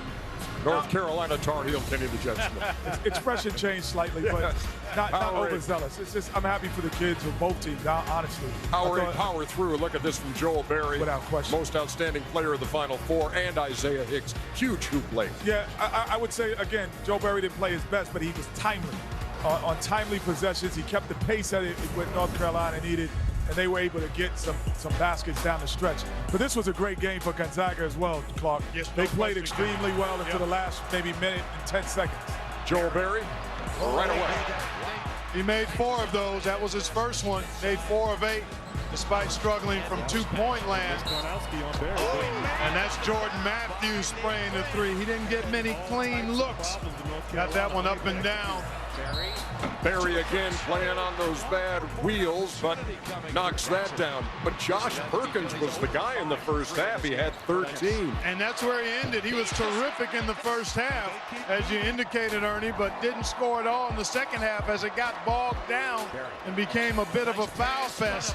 Yeah, North Carolina comes out 8-0 right out of the gates to start the second half. I tell you, I thought Mark Few called a tremendous timeout at the 17-15 mark to get his team off its heels and back into the ball game. And then Charles Gonzaga responds with an 8-0 run of their own. They really stepped up. They just made a great run. You know, when you guys get through these highlights, I got something to say. Oh, I'm sure you do, and I can't. You can say it. I can't say it now because I need to vent. Okay. I have a feeling you want to say the same thing I want to say, but we'll see. Look at the hustle right there, and Tilly to Karnowski. That was a big-time play, and that was part of that little surge after the timeout that got the Zags back off their heels. And I actually thought that was the play that was going to get them going, Clark. It actually seemed like it because they took a haymaker from Carolina in the first few minutes. And then Isaiah Hicks, as Joel Berry was, Kenny, Isaiah Hicks was timely in a big way. This is luck. You got to call we can all agree on that one, right? You can call that. You got to call that one. Makes it a one-point game, and then Nigel Williams. He was great. He was great.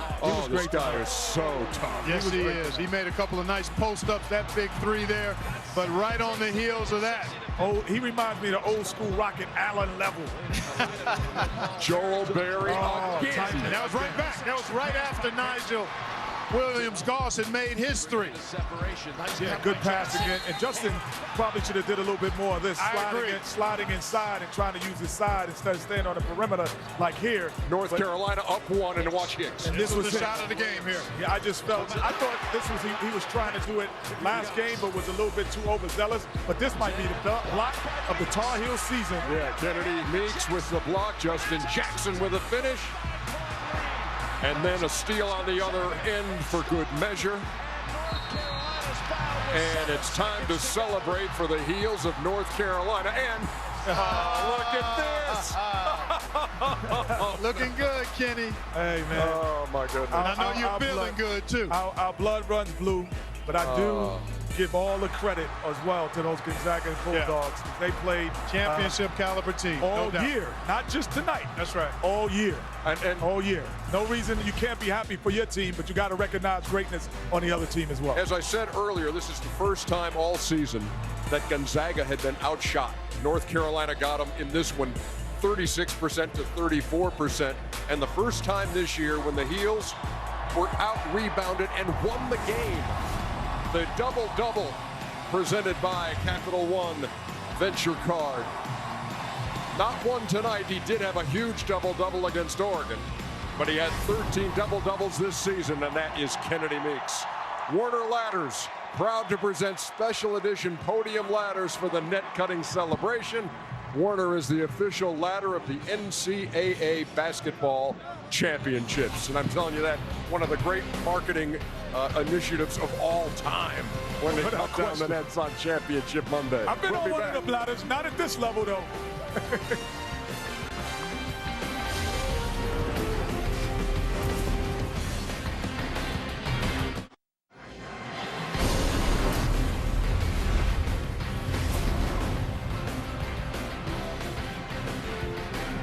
North Carolina 71, Gonzaga 65 for the national championship. For Gonzaga, a 37-2 season. That second loss really stings. Moments ago, Tracy Wolfson with Gonzaga head coach Mark Few. Coach, you guys overcame foul trouble. Nigel Williams-Goss had a huge game, and it ultimately came down to that final minute 10. What happened down the stretch there? You know what? We got good shots. We had the ball where we wanted, and you know, he's such a warrior, man. He blew his ankle, and he was still able to get to a shot. I mean, the kid's just a flat-out winner, and he's crushed in there. But I mean, we never would have got to this point without him, and he was about the only guy we could call that was really delivering down the stretch there. And then, you know, God dang, we needed that offense or defensive rebound there on the one shot, and that ended up in a jump ball, and then they scored, and it took it to 3, and that was the backbreaker. He had so much joy, though, this whole tournament, just getting this far. We saw it on your face throughout. And I know you fell short of your ultimate goal, but still, to take this program, to take Gonzaga this far, what does that mean? You know, I think it'll settle in here. I'm hoping it'll settle in and feel better tomorrow and in the days to come. It doesn't feel that great right now for, you know, a couple reasons. You're right there on the brink of a national championship. You want to give that to your team and your program. You know, but at the same time, the other thing that just crushes you, Tracy, is you don't get to coach these guys ever again. But that was going to happen whether we won or lost. So, I mean, that's the one that kind of really hurts. But I couldn't be prouder, man. I mean, they absolutely ignited you know, a lot of stale people that were kind of bored with the Zags and saying that we hadn't been capable of achieving something like this. I think they got the whole world behind them and believing them. And I'll tell you this, they did it the right way, man. These are high character dudes that are good students and are hoopers. And that's what college basketball is supposed to be all about. Thanks so much. A great season. Congratulations, though. Thank you. The Tar Heels of North Carolina over Gonzaga by 6 for national championship number 6. When we come back, Greg Gumbel, one shining moment as we put the wraps on March Madness 2017.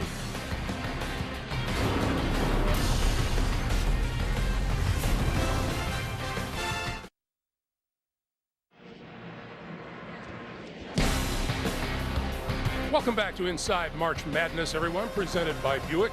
And so North Carolina wins its 6th national championship. Congratulations to head coach Roy Williams and his Tar Heels, and we also salute Coach Mark Few and the Gonzaga Bulldogs on their outstanding season. What a season it was. We thank you for being with us throughout these 3 weeks of March Madness. For all of us at Turner and CBS, I'm Greg Gumbel. As we say goodnight from Glendale, Arizona, it's that time that we celebrate the culmination of another great NCAA tournament with those who have earned their one shining moment.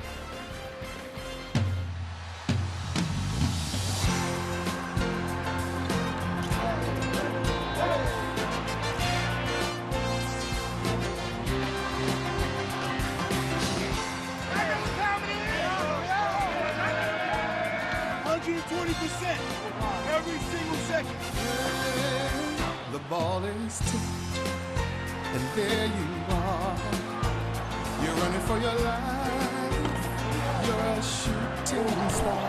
In all the years, no one knows just how hard you worked. But now it shows. Fisher Davis length to the court. No good. And Northwestern has won. Wisconsin, they have knocked out the defending national champions. The 2-seed Duke Blue Devils are out. The time is short, and the road is long. In the blinking of an eye. This is an opportunity for growth, and you have to use it as such. The coach's son and dad with a smile. Brilliance in full display. From outside. That in one shining moment, you reached deep inside. One shining moment. Fox enjoying his chance to show what he can do against Lonzo Ball. Feel the beat of your heart. Feel the wind in your devoured by Bell. It's more than a contest. It's more.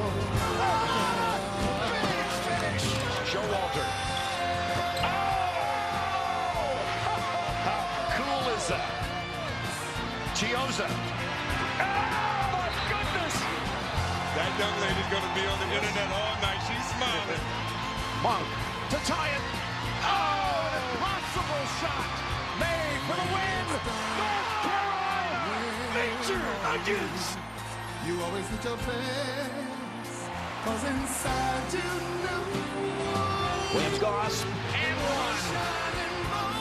Gonzaga is going to be playing for the national championship. Now he's going to go baseline. Floater. That was amazing. Followed up again as Meeks. Carolina saves it on the glass. Gonzaga, North Carolina for the national championship. One shining moment.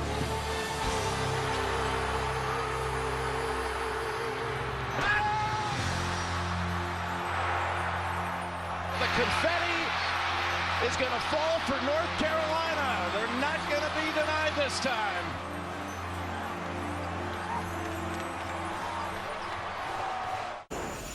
Back on SportsCenter, Roy Williams, the Tar Heels won one game. On the floor, they got the NCAA trophy.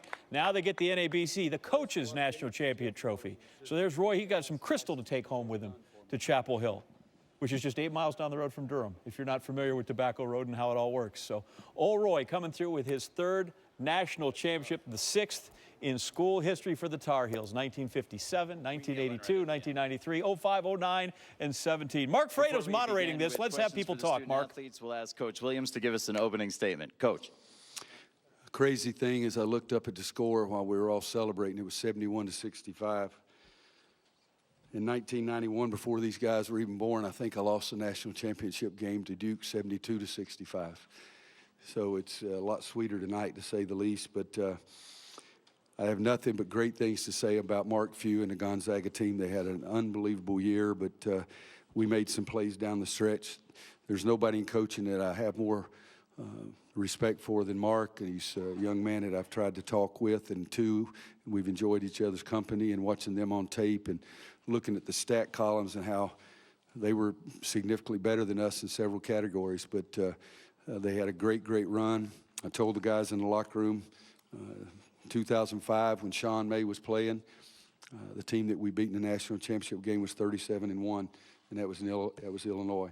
And tonight we got Gonzaga when they were 37-1. So for us, it's a fantastic feeling. At half, I was really mad because we didn't handle the clock very well at the end of the first half, and I thought we weren't very intelligent, and I do think we're a smart team. I jumped on them at the first of the half, told the staff I was going to, but I was going to try to give them something at the end. And so I tried to be a little more positive, and I told them last year we were ahead at halftime, and the other team came out more focused than we did, so it was our job to come out more focused than Gonzaga. We got off to a good start, and then, it goes back and forth, and with 3 minutes to play, we have the timeout. I think it's 3:08, but I'm not sure. And I said, if you had told us that we were going to be in this situation the first day of school, meeting at my house, we would have all taken it. And that's all Roy Williams did. I didn't do one other daggum thing, but these guys made big-time plays. Theo was all over the board getting loose balls. Joel made a couple of big baskets. Isaiah, my boy's been struggling like a dog. But tonight he looked like a greyhound there a couple times at the end. But I told him this morning, your last high school game, you won a state championship, and he had like 34 points, 30 rebounds. I told him I would take that tonight. He didn't really give that to us, but he was big for us and made a couple of big baskets down the stretch. At the end, when you're watching your kids jump around and the excitement, the thrill they have, there's no better feeling in the world as a coach. Thank you. Let's take questions first for the student athletes. We'll start in the center toward the right. Pat. For Isaiah, how did you avoid losing your confidence given the struggles you went through and just make yourself still be ready to make the plays at the end here? Everybody still had, faith in me. Everybody was always encouraging me. And, I felt like, I was always trying. I feel like, when you try, good things eventually is going to happen. That's all I was doing. Continuing with questions for the student athletes, let's go to the second row. Jeff. I got one for Roy, so throw it back there if you want. Okay, let's go to the row right behind in the third row. Brett Friedlander, North State Journal. Joel, you've had the ankle problems, and you said that you weren't getting lift on your jumper. Did you make any adjustments tonight, or was it just gritting it out and making shots? Yeah, I think it was a little of just gritting it out, and but I said that when we were done with warm-ups, I was running to the bench, and we do our regular handshakes with our coaches, and I ran by Coach, and he told me, just use your legs. And every time I took a jump shot, I just tried to use my legs. And some of them were short, but the ones that we needed went in. And that's all that matters. I mean, yeah, that's all that matters. And so it was a little bit of, myself and then, just my coaches and my teammates helping me out. Next question's in the front row, Steve. Hi, Steve Futterman from CBS News. I wanted to ask the players, Theo, Joel, Isaiah. I'm guessing, Theo, you're going to change your screensaver now on your computer. But could you talk about the three of you when the moment came, when you knew you had won, when it was over and you knew you were national champions, especially after last year? What was going through your heart and mind? Can I start with Theo, then Joel, and then Isaiah? Definitely going to change my screensaver on my phone now. I can do that. I don't think anybody can really explain that feeling. I mean, I know pretty much everybody that was on the floor was tearing up with those 7 seconds left. It was so hard to keep yourself together because you knew you was that close. And it's a feeling that you'll never forget. Just seeing everybody on the team just so excited that we're finally here in this moment. We did it. And that's something I'll never forget. And I love these guys to death. Joel. Yeah, when Kennedy blocked that shot and I grabbed the ball and threw it to Justin, I immediately almost started crying. And then Kennedy got another steal, and I went and found the ball, and I got fouled. And we were just sitting there. I don't know why, but all of a sudden the ref came up to me and said, your coach wants to know if you want a timeout. And I said yes. And I went up to Coach, and I just hugged him. I told him, I'm about to cry. And he just told me, you know what, just go up there and just knock your free throws in. And I know I missed the first one, but tried to focus in on that second one. But, I mean, it's just an unbelievable feeling. And it's what we worked for. And the ups and downs that we've had, it's all worth it. And, I mean, I can't even describe my feeling right now, but I'm just glad that I was able to do something with this team because I felt like just the personality and what we went through, and I think we just deserved it. So, Isaiah. Once I seen Kennedy block the shot, we was only up, I think, by 5. Play was still going on. I had my hands in the air, teared. I really couldn't see nothing. And next thing you know, I seen Kennedy steal it, and I think I almost lost it. And it's just the way to go out, as a senior, knowing this is my last college game, no matter what, and it's complete 180 from last year. I feel like this is where what we worked for. It was finally here. It's hard to describe it. It was so surreal, and I had to pinch myself. One time. Couldn't believe it. In the center section, Nancy. Nancy Armour, USA Today. Isaiah, you and Kennedy both were playing with 4 fouls right here for a large chunk of the end of the second half. How difficult was that, and how much did that affect the flow and the pace of the game for you guys? It didn't affect nothing for me. I know when I picked up my third, I looked at Coach and gave him a thumbs up, like, I'm good. Just leave me in. I don't know if you remember that. I listened to him. I left him in. Yeah, I felt like, I was going to do the right things. I felt like, I didn't want to come out. I wasn't going to, miss this chance with these guys. And I felt like, when I was out there, I was doing everything I can, just playing smart. In the back row on the left side. Aaron. I don't know if Luke May or Joel Berry or any of these clowns out there in Chapel Hill are going to be found in class at 8 a.m. tomorrow. They're also all playing with 4 fouls. I would like to see that Twitter tomorrow of all the people that are heading to their business class. Carolina didn't get ranked in the polls #1 at all this year, but you know what? They're #1 now. National champs again. Back out the Valley of the Sun, 3 states. I don't know why. I mean, it's great to celebrate. I don't know why. It always makes me laugh to see people celebrate turning over cards and setting stuff on fire. Or somebody gets hurt. Yeah, hopefully nobody gets hurt out there. North Carolina wins at 71-65. You could look at a lot of things that North Carolina didn't do well in terms of being pretty. But that's probably the ultimate mark of a champion, is that they found a way, despite not shooting it well, not shooting from 3 well. First win all season when they've been out-rebounded. Yeah, I thought they made some tough plays, especially down the stretch, and the plays that Isaiah Hicks made. Theo Pinson, 9 rebounds. Kennedy Meeks, in his last 3 games, had 41 rebounds. I mean, he was dominant on the glass and in the paint. And Carolina, again, dominated the paint. Now, they gave up some free throws, but that was really the only way Gonzaga was scoring consistently, was getting to the free throw line. Other than that, Carolina blocked 8 shots in this game, and they challenged a heck of a lot more, probably 3 times that. But their defense in the second half was a separating factor. Success is a journey, not a destination. If you think about the redemption tour, if you think about Isaiah Hicks bouncing back, think about Kennedy Meeks' career, Theo Pinson, this basketball team, Joel Berry playing on bad ankles. This team endured and showed perseverance, and they enjoyed the journey because you could see that those kids really trusted each other and did it together. Oh, absolutely. They never really got flustered. Even when the game got a little sloppy, even when there were fouls, even when there wasn't flow, it never really got flustered inside of the game. And they just kept being efficient. One thing that will stand out to me, small play in the game, but a big play. 28-21, Josh Perkins just hits a 3. They come down, Meeks misses, okay? Pinson follows up, gets the offensive rebound, doesn't get it. Here comes Isaiah Hicks. He comes off the top. They don't get the block out, gets fouled. He goes to the foul line. That's the kind of game that it was. You had to steal points inside of this game, and you couldn't give up if the first one didn't happen. If the second one didn't happen, you had to keep coming. Back in November, Seth and I were in cold Bristol. Jay was in beautiful Maui.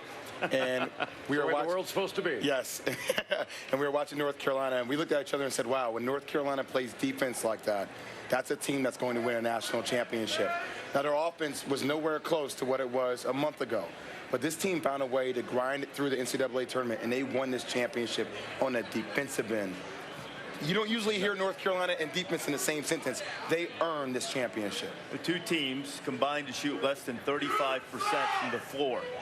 In the last 60 years, the only national championship game that has been worse has been the UConn-Butler game, which was the worst important game in the history of basketball. This one didn't feel like that, and it is a thing of beauty to the Tar Heels, who win their 6th. Sports Center on the road is powered by Ford Escape, the unstoppable.